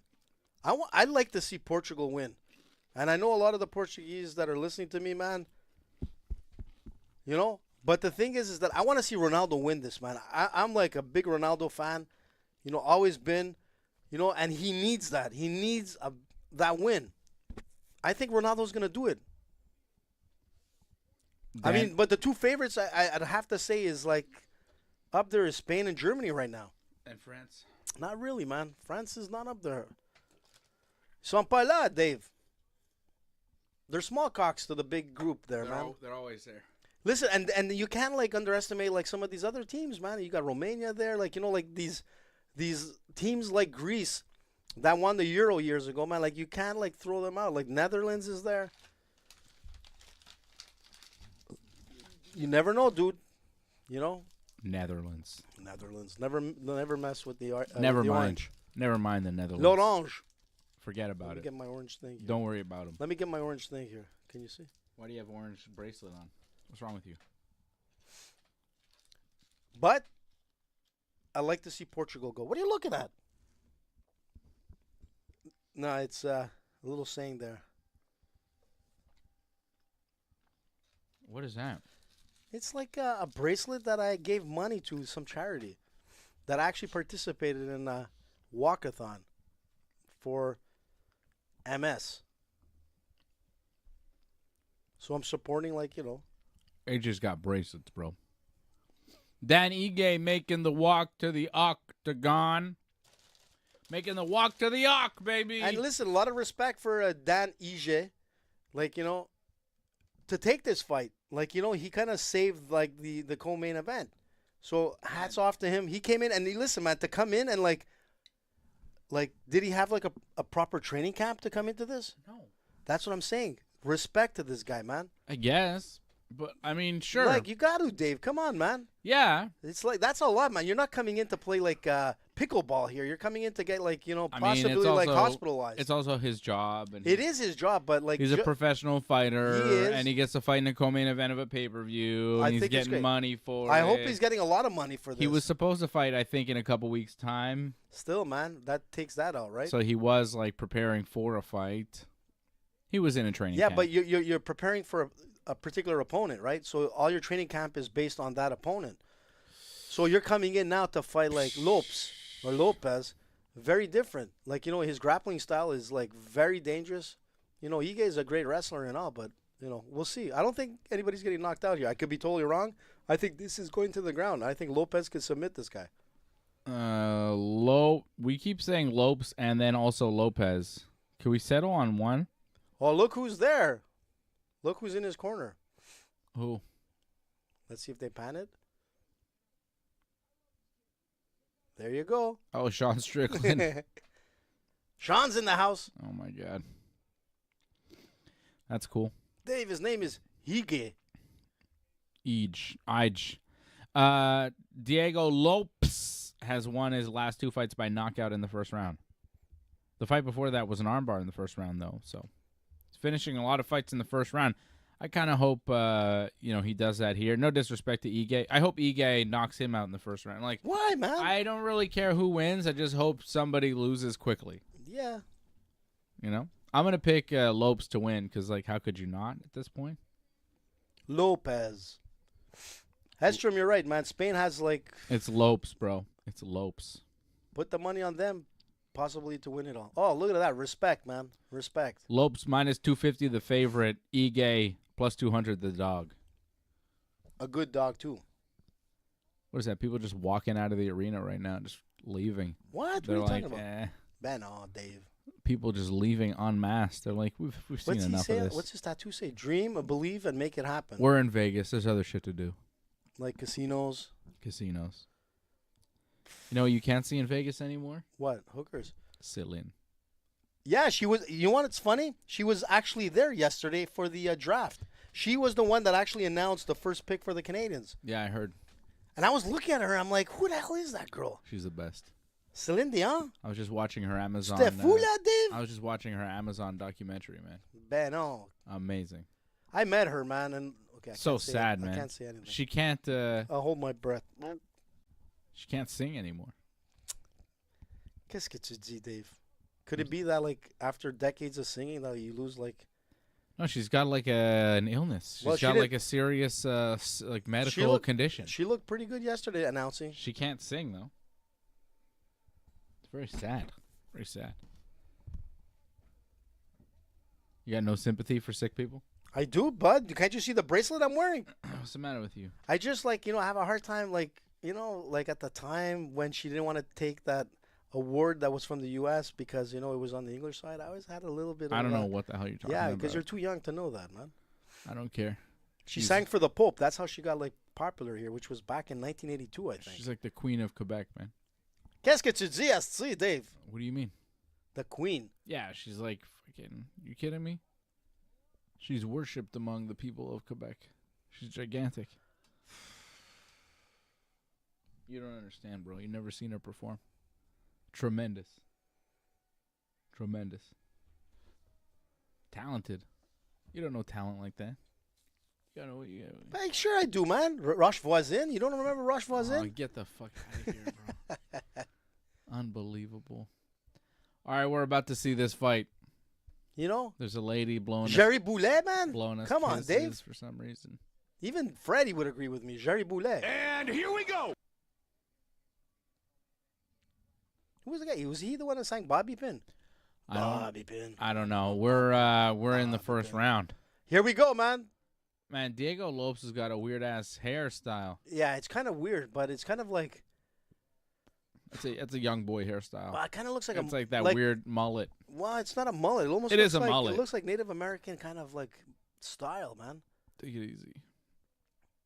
I don't know if you're allowed to even say those words Why anymore. not, man? What the hell's the matter with you? I don't know what you're supposed to call anybody anymore. I don't say anything about anybody. I just be like, you know those guys over there. You know the guys with the thing? The guy with... I just say the But guy. you can't even say guy. Is that you sure? Get the fuck out. The people there with the thing.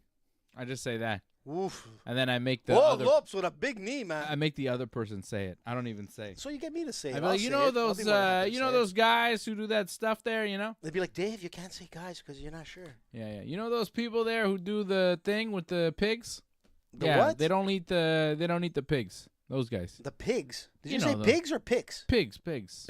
Like Oink, bacon? Oink oink, man. You know the Who guys. doesn't like bacon, man? Well, you know, there's some guys. Oh, Ige just got spun around. This is a pretty heavy fight here, man. They're going back and forth, rocking him and sock him. Pig style. Make 'em Who doesn't like bacon, Dave? Do you eat bacon? Yeah. I was going to say something, a good joke there, but I don't know. I don't think it would have been that good.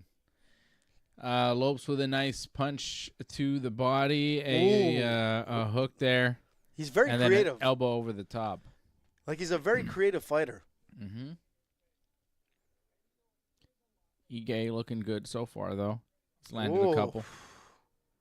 Oh, but Ige's got Jesus, looks like he's Jesus. got some swelling Yeah. on the right eye already.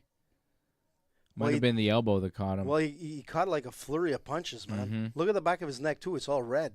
Yeah, it's what's from that like about? the hand grips, like when Lopez does. He kind of hooks his neck and then throws a right. Yeah, You'll see it. It's kind of pulls him in. yeah.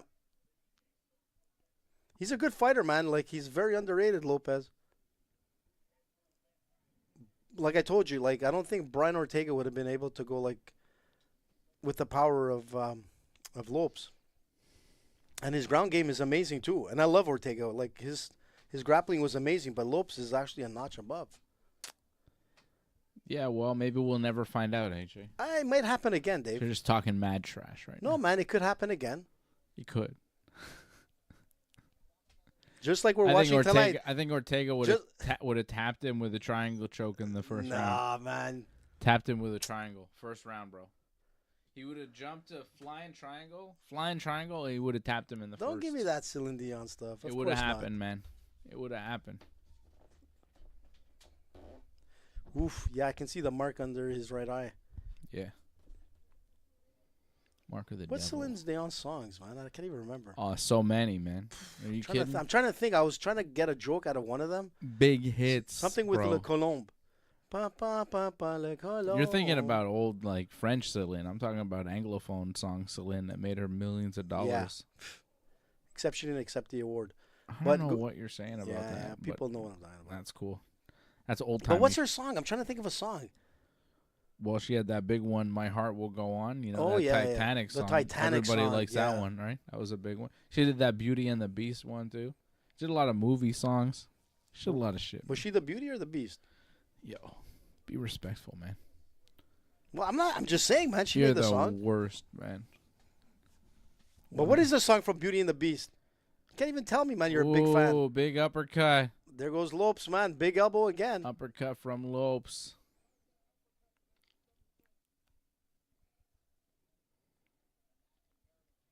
Fucking AJ, man. Like, you can't compare it to Vanilla Ice, man. If you want to look at Holy Canadian singers, shit. come on, Dave. Vanilla Ice isn't even Canadian, you silly motherfucker. Oh, Ige went for a takedown. Whoa! Lopes looking to counter with a guillotine. Look He's at that, rolling Dave. now into a dark I told you, and he's attempt. tapping. He's gonna tap. He didn't tap. He Looked looked like like it he tapped. was maybe gonna tap. I told you, Looked man. like a baby tap. It Almost. did, man. He's Lopes gonna tap trying now. to He's squeeze tapping. the darts look, here. Look, get ready to tap, bud. I don't Tap, think he's gonna tappity tap. tap. He doesn't quite have him. He doesn't have the angle. There you go. He lost the grip, Yeah, and he's gonna readjust. and he's running out of time. Oh, Jesus! And he's out of time. Wow. Well done, Lopes. Yeah. Lopez.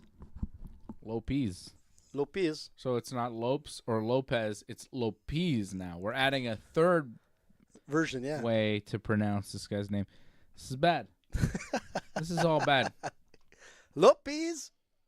Is this the worst watch along we've ever done here? It's the worst watch along ever. No, it's And not I too blame it all on AJ. Why are you blaming it on me? You should blame it on Fred. He's the one that got kicked out. It wasn't Fred's fault at all. What's that, Jason, man? First of all, it wasn't Fred's fault. Second of all, it's all your fault. Exactly. Let's blame. Worst watch along ever. It could be worse, Dave.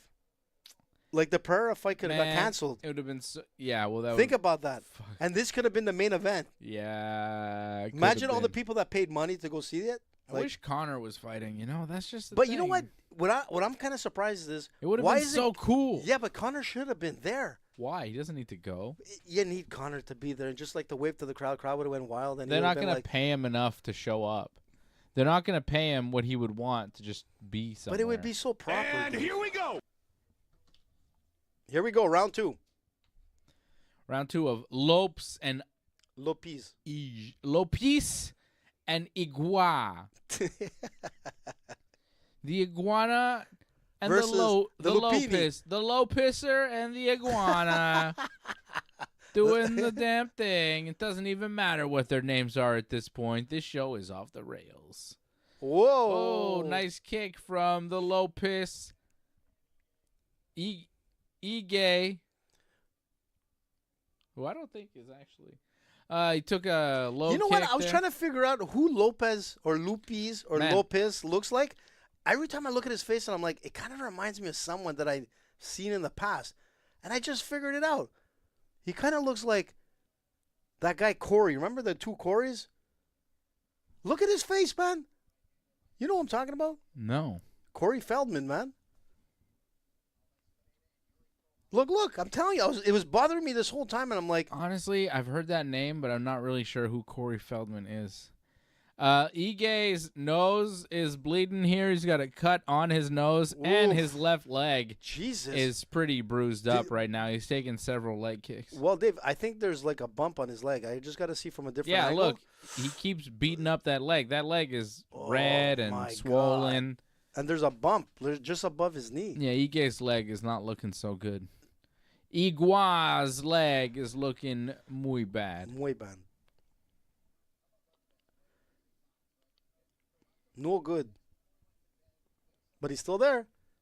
Oh, big kick. Oh, Ige throws a kick. It gets caught. He gets caught. And then he gets taken down. And now Lopes on top of the Ige man. Oh, and now he's got a hook. He's got his back. That was a slick back take from the pisser. Lopez. Diego Lopez. Oh, he tried to shake him up. And whoa. They rolled through. Lopez landed on his head, but he managed to hang on to the back. That's kind of rough, man. That's going to hurt tomorrow. Yeah, but that's a trooper, man. He didn't let go. Wow, you're in a pro fight. You're not going to let go of the back. You got the back, baby. Yep. And he's got a body triangle on him. And he's looking to throw some punches, soften him up, and maybe open up the neck for a rear naked choke. Let me tell you something. I told you he has slick jiu-jitsu. Let me tell you something about the back mount. Let me get into some real technical nonsense that no one will care about, okay? I'll care, bud. Go ahead. I think the back mount is overrated. Why? Because... Why is it overrated? Does this look overrated to you? Yes, you could go for an armbar from here, possibly. But why? When you have such dominant control right Right, but here's the thing. When you're doing jiu-jitsu, right? Right. And you take somebody's back. Sure. Or say your back is taken in jiu-jitsu. What are you defending? Your neck. Yeah. Yeah, and? That's it. I mean, that's a big... okay, but... No matter how big a guy is... No, but hold on. You got a hold of the neck. Say somebody has side control on you. What are you defending? Well, when somebody has side control... A bunch of shit, right? Yeah. That's my point. Well, that's... My point is, jiu-jitsu, a lot of it is misdirection, causing confusion, going for one thing but really going for the other, right? Yeah, for sure. But when somebody takes your back... Yeah, you know that it's heading to one way. Unless they have a really good system of choking you out and figuring out how to, isolate the limbs and doing everything. But it's not only about choking the person out. It's about like draining the guy's energy. Because before I go for a choke, sure, I want to drain the guy's energy so that makes it easier. But this is draining energy. How many UFC fights here have we seen tonight where the guy has full back control, body triangle, and he's just searching for the rear naked choke. Right. But the guy who's got his back taken is defending well, defends well, and avoids getting rear naked choked. If you're going to rear naked choke somebody most of the time, you're going to catch the choke before he realizes he's in a he's got his back fully taken. No, absolutely, but it's a question of like breaking down like the energy levels, and that's what he's doing. Like the guy defending is like wasting so much more energy, and that's what the game is about. It's not only about the submission; Yes. it's like the preparation to the submission. Because you own somebody when you have their back, Absolutely, and you could be chilling, and they have to defend, and they have to fight, so you are wasting their energy. And then yes, you could switch to a reverse triangle or an armbar like 3 Lopes seconds. is trying to do from here. Oh, nice. But the problem is, though, AJ, is that when you do try to switch out from a rear naked choke and you go for an armbar or you go for that the reverse triangle, you kind of give up your position of the back. Yeah. You know what I'm saying? No, for sure, man. For so, sure. like, I just think, I'm not saying back mount is a bad position. I just think that, like, in jiu-jitsu, we put so much emphasis on get to the back, take the back, and there's a lot of points awarded for the back take. Mhm. But really, your options from the back are kind of limited Sure. compared to a bunch of other positions in jiu-jitsu Well, it's the same that thing. seem but kind they- of more advantageous. Like, I think I have more options to tap you from a side control or even a full mount Absolutely. than the back mount, but the back mount is focused on and rewarded more than those other positions, like a side control or a full mount. But it's the same, exactly. But when I'm in someone's guard, you know, it's the same principle. Like if I'm in someone's guard, I've only got one option, is to get out. The guy on his back has like hundreds of different options. You know what I'm saying? And here But we which go. one looks more like the more vulnerable position? Of is the guy course. on his back. You know, so when you have someone's back, you know for sure you've got possibly a lot more options than taking the neck. But my goal is to Yeah, but to that's drive. mostly the option. Like, Yeah, that's the greatest option what that you want. If I get the it's- guy's neck, it's over. it's the safest move because you can maintain the position while sinking in your submission. The other submissions that you do from the back take, you kind of give up your back take. Yeah, you do. That's my point. But that's why you got to prepare yourself to be able to, you know, allow the guy to give you an easier submission. Man. But like if you're hunting for an armbar from a full mount, you don't have to give up your full mount to get the armbar. No. You know what I'm saying? More options. That's what it's all about, man. Anyways, that's real kind of technical. Yeah, nonsense. it's a But chess game. It's not a it's just- checkers game, man. Well, that's it. You It's know? just like sometimes when people take my back, I go, okay, well, defend my neck, and I'll just slowly try to turn into them. Yeah. Or slip out, get one of the hooks away or turn in and make it, top guard. But that's why when you're fighting someone who has skills, it becomes a chess match. And Some that's what's people have really good systems from the back, and once they take your back, like they have different ways to maneuver, and you control the one arm with your leg, and then you hook the other arm, and then you could really there are ways to do a rear naked choke. There are ways to finish it. It's just I feel like a lot of people don't have those great systems when they get to the back. And we're just seeing it so much here tonight where the guy's got his back taken and he just, the guy who's got the back just can't quite finish the rear naked choke. And it's happening a lot. Well, it's for Ian sure. Gary had it. Diego Lopes just had it. Lopes just ate some punches there. And he's searching for a takedown because I think he got hurt a bit. We're not really talking about this fight. But Lopes won the first and second round. Ige did land some good punches there. Lopes went for the takedown, did not get it, and Ige still kind of pushing forward here. He's a tough dude, man. Yep. Good on Ige showing up and still being in this fight and, being more dangerous now than he has been in the past couple of rounds. He's got Lopes wanting to take this fight to the ground. That was a big right hand from Dan Ige. Lopes just stood there and ate it. Yeah. It looks like he got clipped under the right eye and it's bothering him. Yep. That's why he's got that high guard right now. Oh, that was a nice dig to the body from Dan Ige. Ige looking good. Oh, my God. That was a huge left hand from Dan Ige. That rocked the head of Diego Lopes. Lopes is trying to go for... They're showing a significant strike count in the third round. Ige 15, Lopes 11. Lopes going for that takedown attempt. This is a desperate attempt. He's going hard for it. He needs the takedown. But he managed to get it, man. He was holding on like.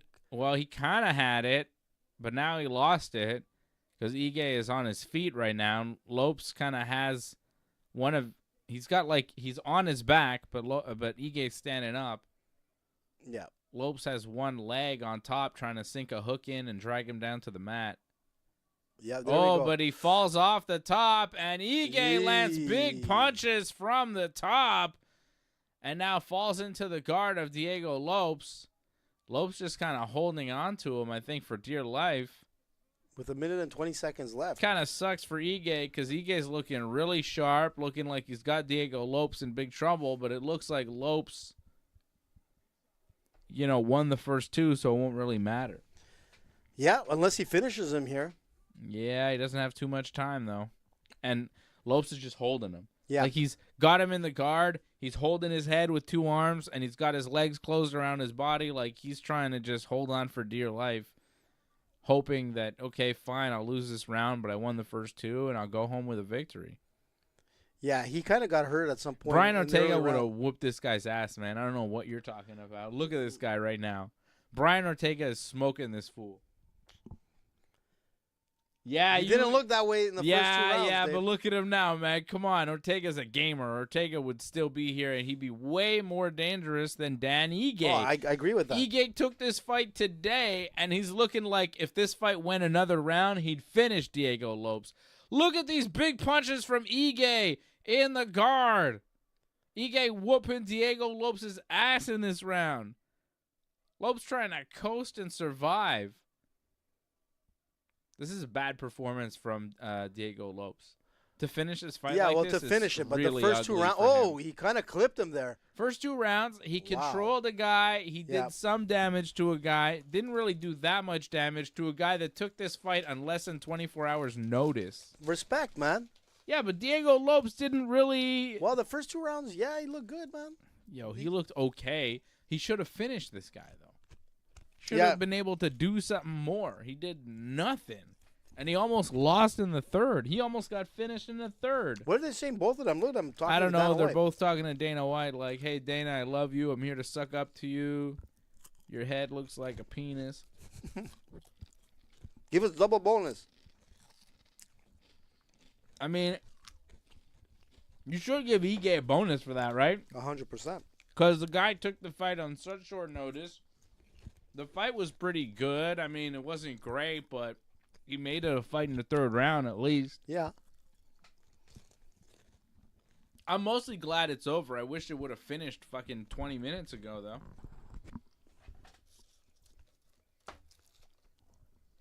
You know what I'm saying? I fucking hate Diego Lopes' haircut. What the heck, man? I think his haircut sucks. It looks really bad. Oof. Maybe that's the style, but I think he looks ridiculous. Dude, maybe that's the style for real, man. Yeah, I don't care. If that's I'm becoming this old guy now who like sees kids with their style, and I think you guys all look stupid as hell. You guys all look just dumb. Look, if I was able to grow my hair, man, I'd do it like that too. Man, I see these kids with the shaved head and then like the frizzy hair on the top. They're getting that shit perm. They're getting that shit like done frizzy on top. It's like the style with all the young boys. They look like idiots, man. What? They look like their head is broccoli. Oh, it's like a little puff on top? Yeah, it's like a little broccoli Like what, head. a Pekingese duck? All these guys around here and these little kids, they got a little broccoli head going on. They look like fucking morons. Weird shit. They're going to the barber to get their hair permed. It's unbelievable. Like a lady. Like the 70s. Who the fuck is doing that shit, bro? Diego Lopes wins a unanimous decision, obviously. And here comes Joe. Like he's got to be disappointed too, because like a win over Brian Ortega, that means something. A win over this guy. Wow. Why do they need a translator? Because Diego Lopes, despite the fact that he has dream, believe, and make it happen tattooed across his chest, doesn't speak English.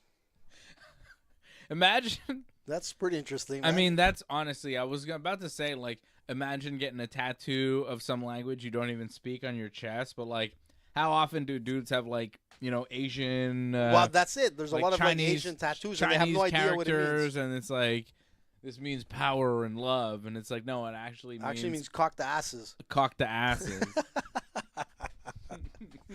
What? Oh, Doug, he goes, it's the Paul Bernardo haircut. You know who Paul Bernardo is? Yeah, but like, dog, maybe let's not make references to that fucking guy tonight. Like, jeez. He does, man. He looks like the Corey Feldman with the Paul Bernardo haircut. He's right. He looks like shit is what he looks like. Corey Feldman. That's just it. All his style choices are terrible. One of the two Corys. The haircut, terrible. The dream, believe, and make it happen, terrible. That weird fucking belly button he has, terrible. It is pretty weird. Why man. does his belly button look like a black hole? Like the moon crater, What man. the fuck is that? What is that a byproduct of? What happened to him at birth? Why is his belly button like that? Isn't it funny? You know what he looks like right now? Weird. Like, he looks like kind of a bit of Dana White, man. Look at his face. Am I seeing things here? I am disliking this guy more and more. I want this guy off my TV. He's just pissing me off right now.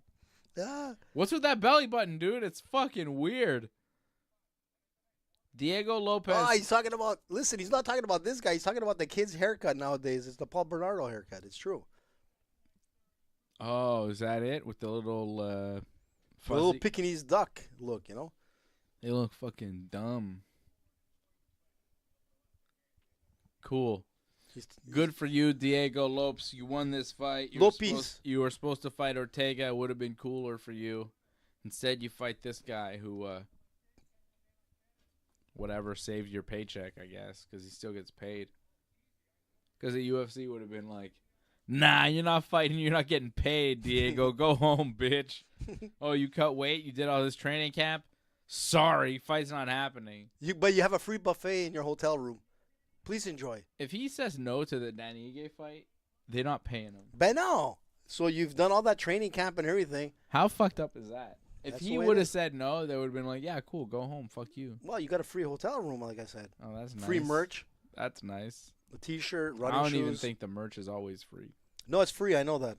Take it out of your pay. Yeah, maybe. I mean, nothing is ever for free, but yeah. I mean, the whole team gets the merch. You know that, eh? Running shoes, pants, bag, everything. You know what's crazy? I just got like 2 polos and a winter jacket from my new job, like all sorts like branded. They give you winter now? Yeah, I don't know why. They just made some shit. So they gave me all this merch, right? And I was like looking at it, and I was like, yeah, you know, whatever. I'll wear it sometimes for the whatever. And I'm like, I've been there like 6 months, whatever. It's more merch, branded shit than I ever got at Bell Media in like 10, 15 years. Sad, there. eh? That's like why Bell is like in the condition they're in. Like before, when we were like Team 990, when we were under Chum, I think I got more stuff. But Bell Media, they gave you jack shit. They gave you free coffee. They gave us free coffee. Yeah. But like as far as like, you know, like a TSN T-shirt for the, you know, to like promote or man, whatever. Yeah. They gave people nothing. It was crazy. So when I got the merch, I was like, yeah, whatever. I don't really. But then I was like, oh, it is kind of funny that I got this so quickly, and there's all this stuff that they just gave me. But it's weird because you figure back at TSN, you'd be like having the TSN T-shirt with Ringside Report because you're promoting the company and the show. No, but that should have been for all the other sports shows as well, you know? Like this job that I'm doing now, like it's not really in the media space, right? So you wouldn't think that they would have all this branded merch. But they do because they know that when you're walking, man, you got to represent. Yeah, and then, but the media space, they didn't have shit. You know what I mean? It's like it doesn't make sense. It struck me as odd that I got this stuff, and I was like, yeah, you know, in my old world, it was not the same. But think about it. That's why they're in the position they're in. I mean, like they weren't really great at like marketing like a lot of their shows. That's why a lot of their big players like left as well. Think about it. They're showing us Gilbert Burns on the screen, Chuck Liddell on the screen. They're the Iceman. Ooh, he's looking good. Who is this lady with Chuck Liddell? And that's not Chuck Liddell's wife. What? What happened to Chuck Liddell's marriage? Well, he's in Vegas. I remember What happens in Vegas stays in Vegas. Chuck Liddell had the same Except for lady that. with him for years. She was his wife, and that lady that was just with Chuck was not the same lady. Damn, Chucky went. I think he had a kid or two with that lady. This lady here? No. His original wife. The other one. Damn. Huh. Well, there's Chuck Look, Liddell. nothing like Alex Pereira's underwear hanging up. Look at that. Yeah, they're showing you a good shot of Alex Pereira doing some shadow boxing. He's got his underwear prominently displayed in the back for some reason. And it's like on a hanger too. It's hanging on a Like, hanger, yeah. That's pretty like. I just fold my shit up and put it in a drawer. This guy's putting his underwear on hangers. Oh, and look at Yuri. He's got his like flag up. He doesn't fool around. He's got the flag. He's got the hair up there and a big tie. I mean, if you saw a guy walking around like this with a hairdo, would you say anything? I might say, hey, man, what's with that hair? It's pretty crazy. Why not? What's he going to do? He's going to say, yes, I kill you now. Like, well, come on, man. Is this Tom Cruise? He's back? That's not Tom Cruise. You're really not good at Well, recognizing. it looks like Tom Cruise with the laugh and everything, man. Doesn't look like Tom Cruise. Yeah, man. So they're showing like this new like movie that's coming out. It looks like Twister, like back in the. It is. I think it is It is? Twister. It's like a new Twister. Well, the guy looks like The Tom Cruise. The guy does not look like Tom Cruise. Oh, he does. I mean, He just looks like a white guy. I mean, I guess Tom Cruise looks like that too, like a movie white guy. But Tom Cruise is like 60 years old, and that guy looked about 39. Well, Tom Cruise, man, looks pretty young for his age. It's like the Scientology stuff they give him, like keeps him young. Yeah, that's all it is. That's the only reason he looks young for his age. It's not the And having a lot of money helps too. It's not the Botox and adrenochrome. Ooh. That's pretty heavy, Dave. Combination of Botox and adrenochrome. Take it from babies. That's what I heard. Didn't they accuse Selena of that? Yeah, Just I saying. heard celebrities do that. I heard it on the internet. So it must be true, bro. Must be. Come here, little guy. I hear all sorts of weird stuff on the internet. I believe all of it, too. Why wouldn't you? I mean, you do. You definitely do. The shit that you say to me sometimes, like your opinions, I go, you took that directly from like this internet guy who's crazy. Aren't they all, man? It's like word for word sometimes. You got to stop plagiarizing from the worst people on the internet. Dave. You just steal Don't stuff. be one of those guys. You'll steal stuff from like the worst people ever. And I'm like, oh, why are you saying this now? Why are you showing me this link? AJ, the links you send me are the worst. I send you some good ones, too. Oh, God. I wish the group chat was public just so we could show what AJ sends to us on a daily Well, I just sent basis. you the last one I sent you was that girl that got arrested in the prison for doing a sex tape that's married to an MMA fighter. I don't think that's real. No, it's real, dude. That's not real. Oh, yeah. This It's is in real. England, right? This happened? But no, see, it's in, well, she's from Brazil. You don't even know where it is. I forgot where it is. It's in England, bitch. Is it in England? Yeah, he Yeah. does have an English accent, the fighter. Look, female. You see, this is the thing, which is so fucking hilarious about you, AJ, is that you send me links.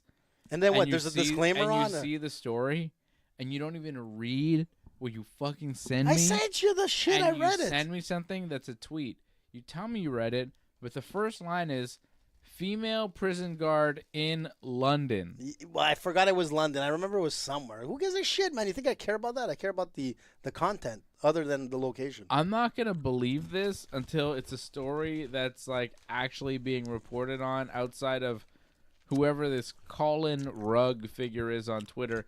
And let me tell you, whoever he is, his Twitter feed is nothing but horribleness. He seems, So I guess you don't believe the Khabib stuff. this Colin Rugg character does seem awful. Who is he exactly? What's his deal? Why is he on Twitter all the time saying terrible things? Is he? Yeah, I think so. I just saw that coming up, and I'm like, oh, this could be interesting for the show. Colin Rugg. He's like a political guy. Is he? Ew. He looks like a nice, handsome guy. Look at that guy. Ew, yuck. He's got, wow, look at his car. He's on the internet, and yeah, he's like an anti-Biden guy, Well, that's a bit weird there. anti-gay, anti-everything. What are you talking about, anti-gay? That's like, there's naked men, like, dancing in the street there that you're showing me. What the hell is that? With kids there? Get the fuck out. I don't see any kids. Oh, Just because Right there, man. Just because this guy tells you there's kids doesn't mean there are actual kids. Dude, you see them right there, man? Where? Either they're like... Where? I don't see any kids. Regal, that's I don't see a single kid. Like, I even got to take off my glasses. Yeah, you got to take off your glasses because you can't actually see because there are no children But why there. would these people want to be naked? That's pretty, like... I don't know. Like, honestly, look at this guy. Because there's nothing wrong with it. Once in a while, you want to celebrate. In the public streets, man? What the fuck? Who cares? Come on, dude. It's a pride parade, man. What do you expect? There's going to be nudity, scantily clad peoples. It's part of the vibe.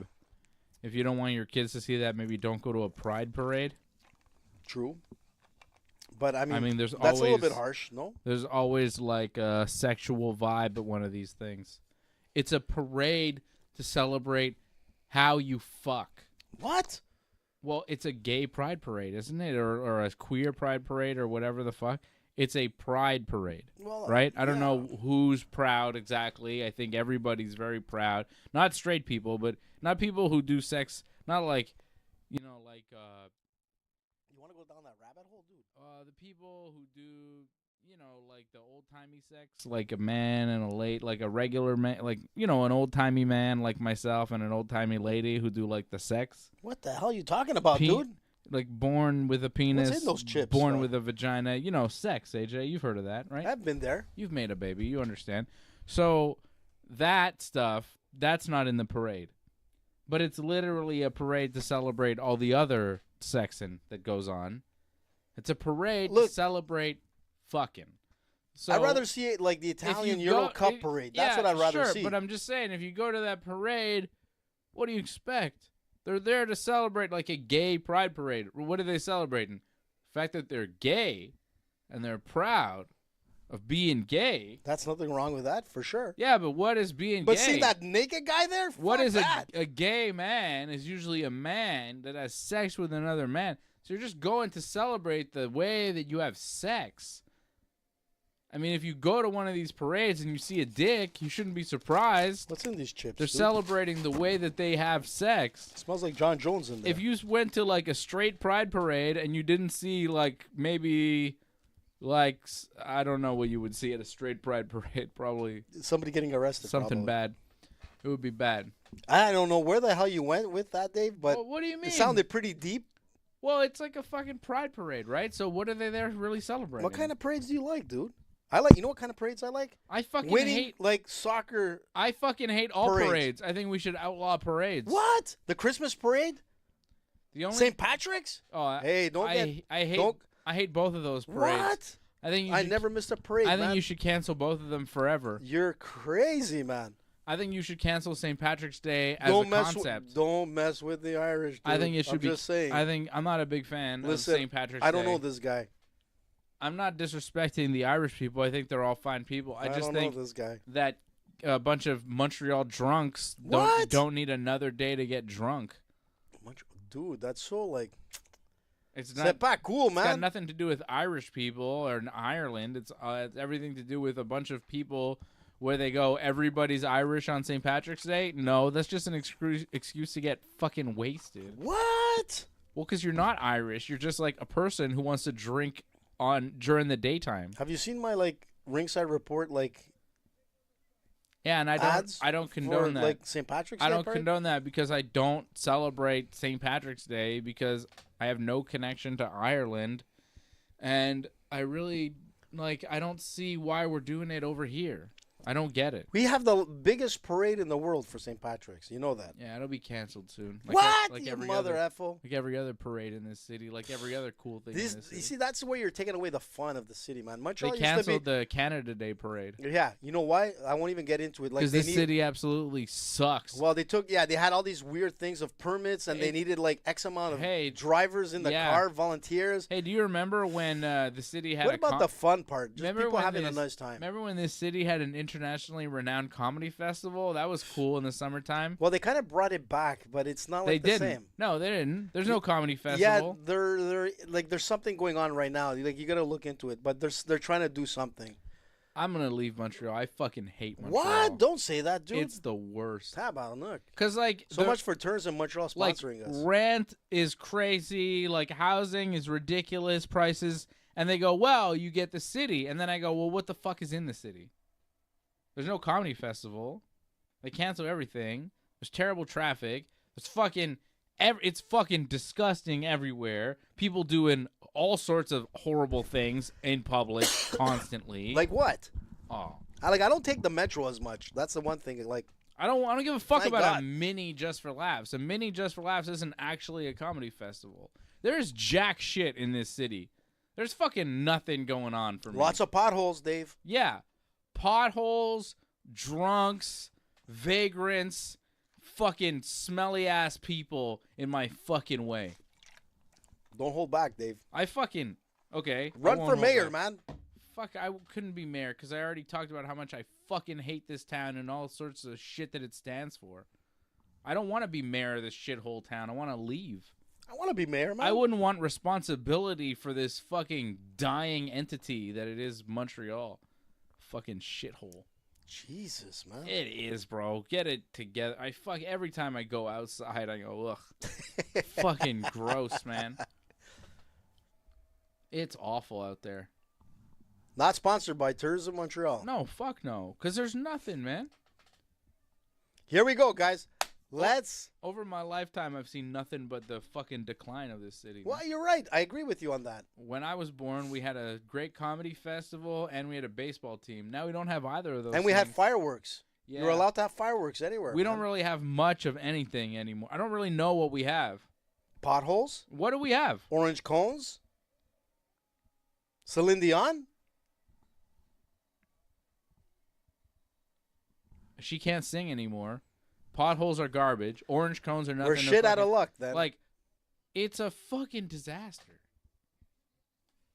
It's true, dude. Even the Canadians, man, we haven't won in like what 30-something years. The F1 Grand Prix, Headstrom Bacon says, was a debacle. And Hedstrom, to be honest, man, I'm just saying on Thursday's show, We're gonna lose it. like It's gone. I have contacts that told me that it's gone. It's gone. It still hasn't been made public. I hope I'm totally wrong, but my contacts are pretty strong, and they said, AJ, c'est fini. And I think they're gonna bring that Grand Prix race to somewhere in the States. Cool. Good for them. They deserve it. Well, that's it. That's the end of the big shows here in Montreal. Montreal doesn't deserve anything. Jeez, you're harsh, dude. It's true. Look at the infrastructure. Look at how we operate. No, you're right. It's a mess. It is a mess. It's a mess. We've been focusing on the wrong things for so long. It's going to catch up. Like, there's a fucking limit to how long you could focus on trivial bullshit before the things that matter add up. Well, the good thing is we still have smoked meat. Fucking idiots, man. Oh, yeah, great. We have some fucking salty meat to keep us alive. Or not. But then when the salty meats fucking send you to the hospital, good luck, because you'll be waiting days to see a doctor. True. 'Cause Or weeks. Instead of the fucking provincial government spending money on things that matter, like the education or the healthcare system, they spend money on hockey games and language police. Well, not even hockey games. We haven't won like a Stanley Cup in 30+ years, but I see like Fucking- Hedstrom, like even Youppi is embarrassed. He To be should honest, be. we haven't seen Youppi in a while. He should be. He should be. I'm embarrassed. I'm embarrassed, man. Even DJ, man, he's with Dave. Yeah, Of course. You know, I agree mostly what Dave says. He's right, but I still have hope for the city, man. No. I haven't had hope for the city since 2004. Celine for mayor. The city's garbage. We'll never have a Royal Rumble. We'll never have a WrestleMania. We'll probably never have another UFC pay-per-view again. Yeah, that's true, man. This city sucks balls. We couldn't even get a World Cup like game here. Yeah, the World Cup's coming to North America, right? Going to Canada, some places in Canada, some places in the States. Not Montreal. We said no. You know, considering that we had the 1976 Olympics, we have like one of the Where biggest where stadiums would they in even Canada. play? Where would they even play? The Olympic Stadium. But It's not they- real grass. But that's what they needed to do. Put the fucking real grass for that small period of Not time. gonna do it They're not doing it. No, why? Well, the mayor decided. because they suck. Hey. Because the city sucks. Because they don't want to actually invest in anything good here. Yuri Prohaska, Alex Pereira. There we coming up. go, man. Fuck. I'm not wrong though, AJ. No, you're not. You're not. I agree with you. You know, I'm just You trying know? to find that little like slither of hope, man. Well, I'm telling you, like every time you look, it's like, oh shit, something else has gone wrong. Yeah. And then you don't see Kind of like you don't see or hear like, oh, well, this is happening, so this is sick. Like nothing that comes is cool. Like nothing is working. Nothing is working for this city, and you go, okay. Well, at a certain point, when do you just cut bait and bail? Because if the cost of living keeps going the way it is to be in a city, and they don't offer any of the perks of actually being in a city, it's hard. What man. the fuck are you in a city for? You're right, man. You know what I mean? C'est vrai. It's very bad. It's a very bad situation. Kind of like Buffer's jacket. Mayor's got to go. Pretty bad. The mayor's got to fucking go. Yeah. Like right away. C'est fini. But the premier's got to go, and the prime minister's got to go. Like everybody's got to go. They all have to go. Let's hope we don't have the RCMP The knocking problem, on our door. not go like die. I mean, go like be replaced with somebody else. Yeah, in like charge. a democratic. The process. The yes. problem is everybody else is a fucking idiot too. Like it's the same problem in the States. It's like, yeah, Biden is nearly dead and he's very confused, but Trump is a fucking asshole. Like whoa, let's he's not get awful. Harsh, Dave. They're both idiots, man. If you support anybody, I really got to question you. If you are out there supporting any politician, I got to question your fucking ideals. Any one of them. They're all fucked, man. Like, to be like, yo, Trump, da-da-da, it's funny. He's funny. Like, I get it. But, like, you can't be serious. Like, it's not serious. Hold on a sec. If you're serious about Trump, I got to go, come on, bro. Let's be real. You know, if you're serious about Biden, I got to go, really? What? Come on. Weekend at Bernie's. Listen, man, talk about serious. Look at the face on Yuri, man. I got Pereira. I got Pereira too, but I told you, man, this is not going to be the same like the first fight. I think this will go the distance. Yuri looks like prepared, chiseled as a beast. They're both wearing the gold gloves again. Hedstrom break in like the Wraith. He likes that, eh? Thank you, Hedstrom. Hedstrom. Well, I think Hedstrom, like, if I'm not mistaken, he's in Florida, so he gets a lot of, like, good laughter about our home it's bad city over here, man. It's bad. At least we got smoked meat, Dave. And LaFleur hot dogs. Think about it. Think about it deeply. One day they're going to take those away. They'll be like, it's not healthy. You can't have it anymore. Wow. And it's going to be they're revolution. going to do one here, of those man. fucking soda taxes like they did over there, you know? If they do a fucking soda tax on me, I swear to God, then I'm gonna start making threats that you're gonna have to investigate. You know, they fuck with my soda, it's gonna be over, bro. I'm gonna be real pissed. Here we go. Yuri Prohaska, Alex Pereira. Ringside from Bordeaux jail. Yeah, for sure. I'll be in jail. But I know how to fly those drones, so I'll be getting drone packages sent to me every day. Every day. It looks like Dave's in an octagon. Well, he's kind of like getting fucking like ounces and ounces of weed, just pounds of weed just drop down to me. Are you selling that in the prison? No, this is for me. This is personal consumption. We'll stay away. Thank you, Trudeau. Anybody tries to fuck with me in prison, just put him in a chokehold and fucking let him go. Get the fuck away from Live in Bordeaux jail. Yeah. Ringside Report. It's inevitable. Ringside Report from jail. It's an inevitability. We should do one of those shows one day, man. And We here have we a lot go. of prisoners that listen to us.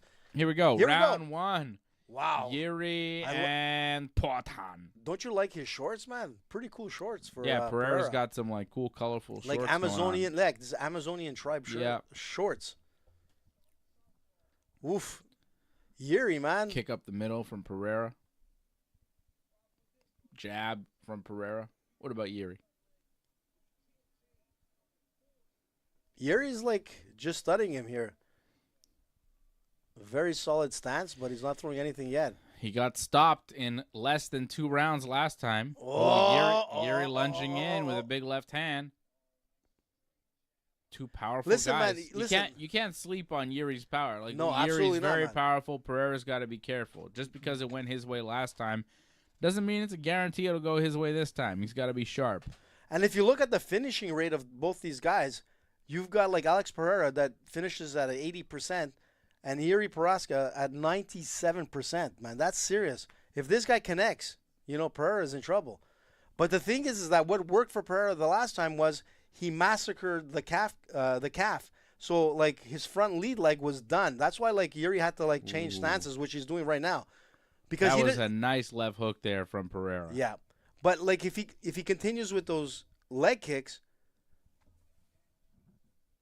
it's gonna make him win.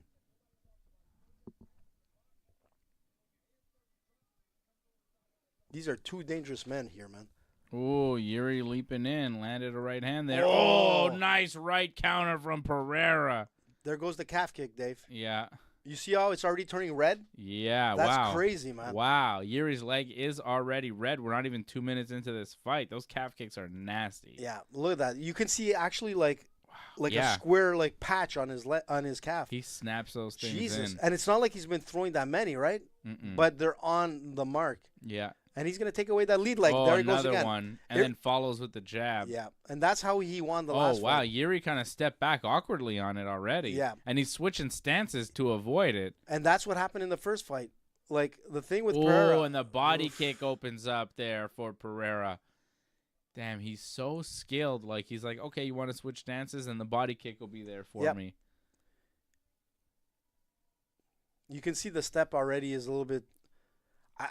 I'm not sure if I'm seeing correctly, but it looks like his shin is like there's a bump on his shin. Mm-hmm.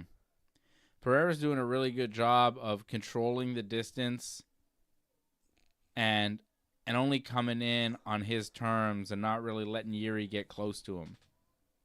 He's not letting Yuri lunge in and land anything. Pereira keeping it real sharp, real technical. Oh, that was a nice left hook from Alex Pereira. Oh, Ooh, just right hook sailed over just the head sailed, man. of That was solid, man. Yuri as he kind of level changed and now clinches Pereira up against the fence. Yeah, Yuri wants. Look, he was able to submit like Glover Teixeira, so like, don't underestimate his grappling skills. But Pereira, man, we still haven't seen like 100%. So this is what Yuri's game plan is, to take him to the mat.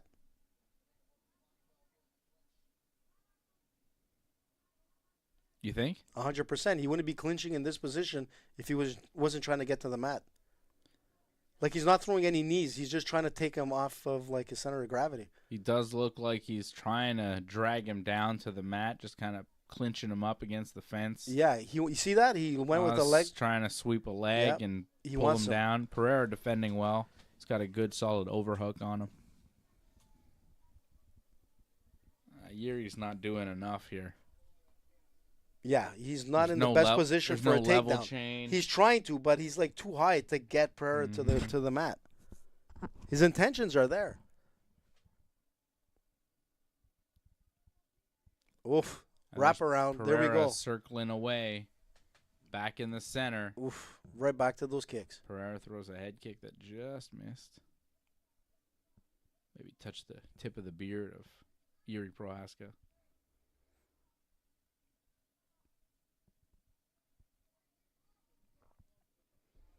It's like Oh, you that can was see a nice right hand from Pereira. Pereira's landed much cleaner strikes here. Yeah. And you can see Yuri's like doing a lot of like jump, like, movements like up and down. Like it's almost like it's more like there's some like nervousness in like that kind of skipping. That's back how and he forth. fights, though. He fights that kind of He jumpy, clunky, awkward stuff. Oh! What the hell happened there? Oh, end of the round. What? Oh, he's like Pereira dropped Yuri Whoa. with a straight left. I think it was a straight left. Dropped Jesus. Yuri, but the round ended. what the hell, and man? Herb Dean stepped in. Now they go back to their corner, but Yuri came up wobbly. Yeah, 100%. You see what he's doing right there, Dave? He's putting the finger inside like just below the nose on the top lip. Yeah. Apparently, what it does is that it resets the brain. That's their whole thing about that is that if you get like dizzy, like if you have to press hard, you can feel like there's like kind of a little small indentation. You press on that for a couple of seconds or a minute, I think it is, and it's supposed to like reset the brain. I want to reset my brain. So do that, man. That's what he's doing as corner man. But holy smokes, man, look at the way he dropped. I think it worked. Don't you feel better now about Montreal? Yeah, it was a left hand Wow. that dropped Yuri at the end. Well, you see, like Yuri was like saying, "Come on, come on," but like he had no idea where he was a little bit there. Montreal Holy still shit. sucks. You gotta press harder. Toronto's worse. Oh my God. The 6. I think it's working. Where's Antoinette when we need her? And Here we go. Here we go. Round Round two. two. Wow. Pereira. Whoa! Oh, head kick knockout. Jesus! It's over. It's over. It's over. Pereira. It's over. What a head kick. Alex Pereira with a What? head kick. Knocked out Yuri. What? Yuri still doesn't know where Oh, he that's is pretty right bad. now. Holy shit. Getting up on wobbly legs. Yuri has no Oh, idea he's where falling he is. down again, Oh, my Dave. God. Herdine had to catch him from falling down. What the hell? That was a huge head kick, and then Pereira followed up with a bunch of punches on the ground that were super unnecessary. Herb Dean a little slow on the stoppage. Yeah, that was there. scary, man. That was scary. What a kick.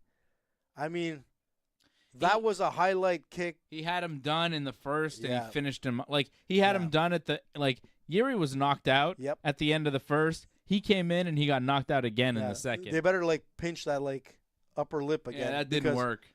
Shit didn't work. What a head kick. Head kick knockout from Poatan Alex Pereira. And the fight ends 7 months later, just like the last one. Second round knockout for Alex Pereira. Jesus, but this one was much more, like, devastating. Look at this, Dave. Similar. Whoa! Side of the temple. Cracked him. And then punches. Another punch.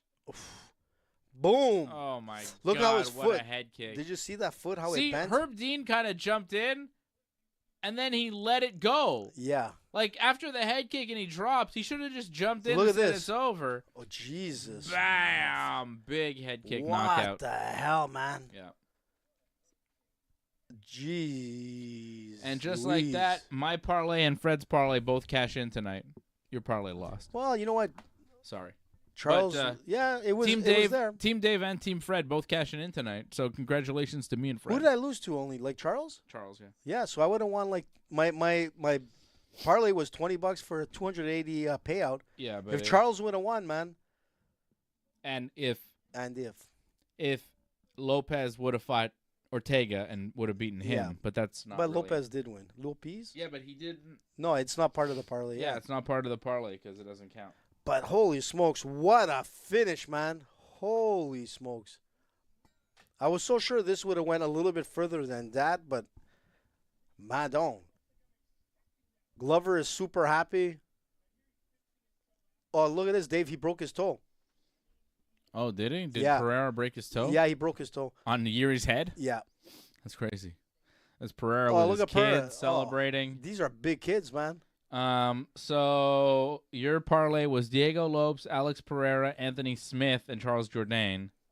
Anthony Smith lost. Yeah, that's true. Charles Jourdain lost. Yeah. Diego Lopes won, but he didn't fight the guy you thought he would fight. Look at his toe, Dave. And Alex Pereira won. So the only one you actually got was Alex Pereira, AJ. Well, that's all that I counts, had man.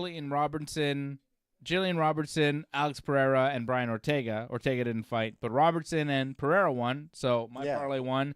And then Fred had Ian Gary, Alex Pereira, and Brian Ortega. Ian Gary also won. So Team Fred wins, Team Dave wins. It's a big victory And I for think Alex Pereira. And listen, Antoinette went with your pick, so she made some money. And you know what? She won $1,000 on Lotto Max. Plus, she won with Dave's pick tonight. She's doing well, She except won for Italy. $1,000. Yeah. Wow. Good for her. Hey, good for like Antoinette. And the thing is that she kind of lost with the Italy like game. But other than that, man, it's been a good day for Antoinette. Look Cool. at Pereira. I'm glad like Yuri is standing up now. You know, he didn't look good, man. I mean, Herb Dean had to catch him, or else he was dropping to the canvas for the second time. Holy shit! Well, look, he's hurt. Look at him how he's standing, man. Holy smokes, he's still like out of it. Well, he'll be taking a trip to the hospital. Nice right now. win for Alex Pereira, who remains a UFC light heavyweight champion. Oh, thanks a lot. Honestly, like, it was a cool Doug, knockout. Thanks a lot. He said we had a pretty decent. He said your watch-along. show wasn't that bad tonight, boys. Decent watch along. Thanks a that's lot. Nice, I guess. Not that bad, AJ. He got knocked out twice. It's true. He did get knocked out twice, I think it was pretty bad. and he almost got like. Don't be so harsh, yeah. dude. Huh? I'm playing around. Doug Hepburn dropping a super chat. He says, Genesis Johnny North is a great wrestler. Nick and I had a great time. So cool to see Johnny live. Didn't realize he was such a heel. Oh yeah, he's a heel, man. Oh, Johnny's a heel in real life. When you see him in real life, like, even with me, he's a heel. Nah, Johnny's the most like straight arrow that like I've never seen a more straight arrow than Johnny. That's what makes him a heel. He's like a Kurt Angle type heel. Listen, He's Johnny, like so good, he's bad. You know. yeah, Johnny He's is such a good guy. You're kind such of a good like guy, you man. bastard. Listen, he won't cross a red light, man. Yeah. Like I'm telling you, man. Yeah. I was there to witness it. I tried to like get him to cross the street. That guy stood like a soldier, a statue. He didn't move. He didn't want to listen to AJ. Yeah. That's how straight Johnny is. He's super nice guy, such a good guy. And I told him he shouldn't be a heel, man. He's got to be like The Rock. Got to be loved. So Alex Pereira wins. Big time win. You know, disappointing part for me though. What? What's so is- disappointing, man? Well, What the hell's the matter with you today? because I've been saying this for weeks about this fight. I kind of feel like we know how it's gonna go, You're right. and this is pretty much how I thought it was gonna go. Exactly the way it went last time. And guess what? It happened again. Second round knockout. Exactly the way it went last time. So it's kind of like, what was the point of all this? Well, it was like, you know what? It was a fight because you didn't have Conor. Yeah. But in the end, like UFC is like, could you believe we put this together? And all the UFC ass kissers and the UFC media are like, wow, the UFC really saved the day with this one. But really, if you're being really real, you go, well, this fight kind of sucked and it didn't really draw in the eyeballs and it really had no buzz. And like, it was cool that this happened, but did Yuri really need the brain damage? Was this worth it? I hope the paycheck was good because this fight was pointless. This fight had no point. I mean, Pereira is great. He's really good, but we knew this. Pereira's a better striker than Yuri. We knew this. Pereira can beat Yuri and knock him out in less than 2 rounds. We knew this. I was kind of surprised. We knew all I this know, shit but going in. I thought it would go a little bit like The longer. only thing I'm pissed off about is that I didn't really think to bet even more money on. I mean, I bet money on Pereira and I cashed in because I told you, like, Pereira at minus 140 or whatever the hell he was seemed like really easy money because of the way that it went last time. Pereira, I think, was minus 155. Yuri plus 130. I was like, man, he's less than a minus 200 fight on a fight that he won 7 months ago. What the fuck is that? You're right. Seemed obvious to me that Pereira's going to win. I should have put even more money on Pereira.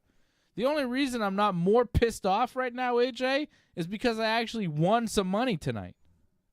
That's all that counts, man. I fucking won money on this pay-per-view, but I'm still pissed because the pay-per-view was kind of bad. No, I didn't think it was bad. It was kind of bad. Well, It was kind of bad. It was. I mean, it was bad for like Canadian fighters, that's for sure. It was bad for like fight fans, you know, because we didn't really see much. Diego Lopes beat Dan Ige. Who cares? It was a decision too. It wasn't that great. Lopes won, but he actually lost because I'm less inclined to want to see him fight next time.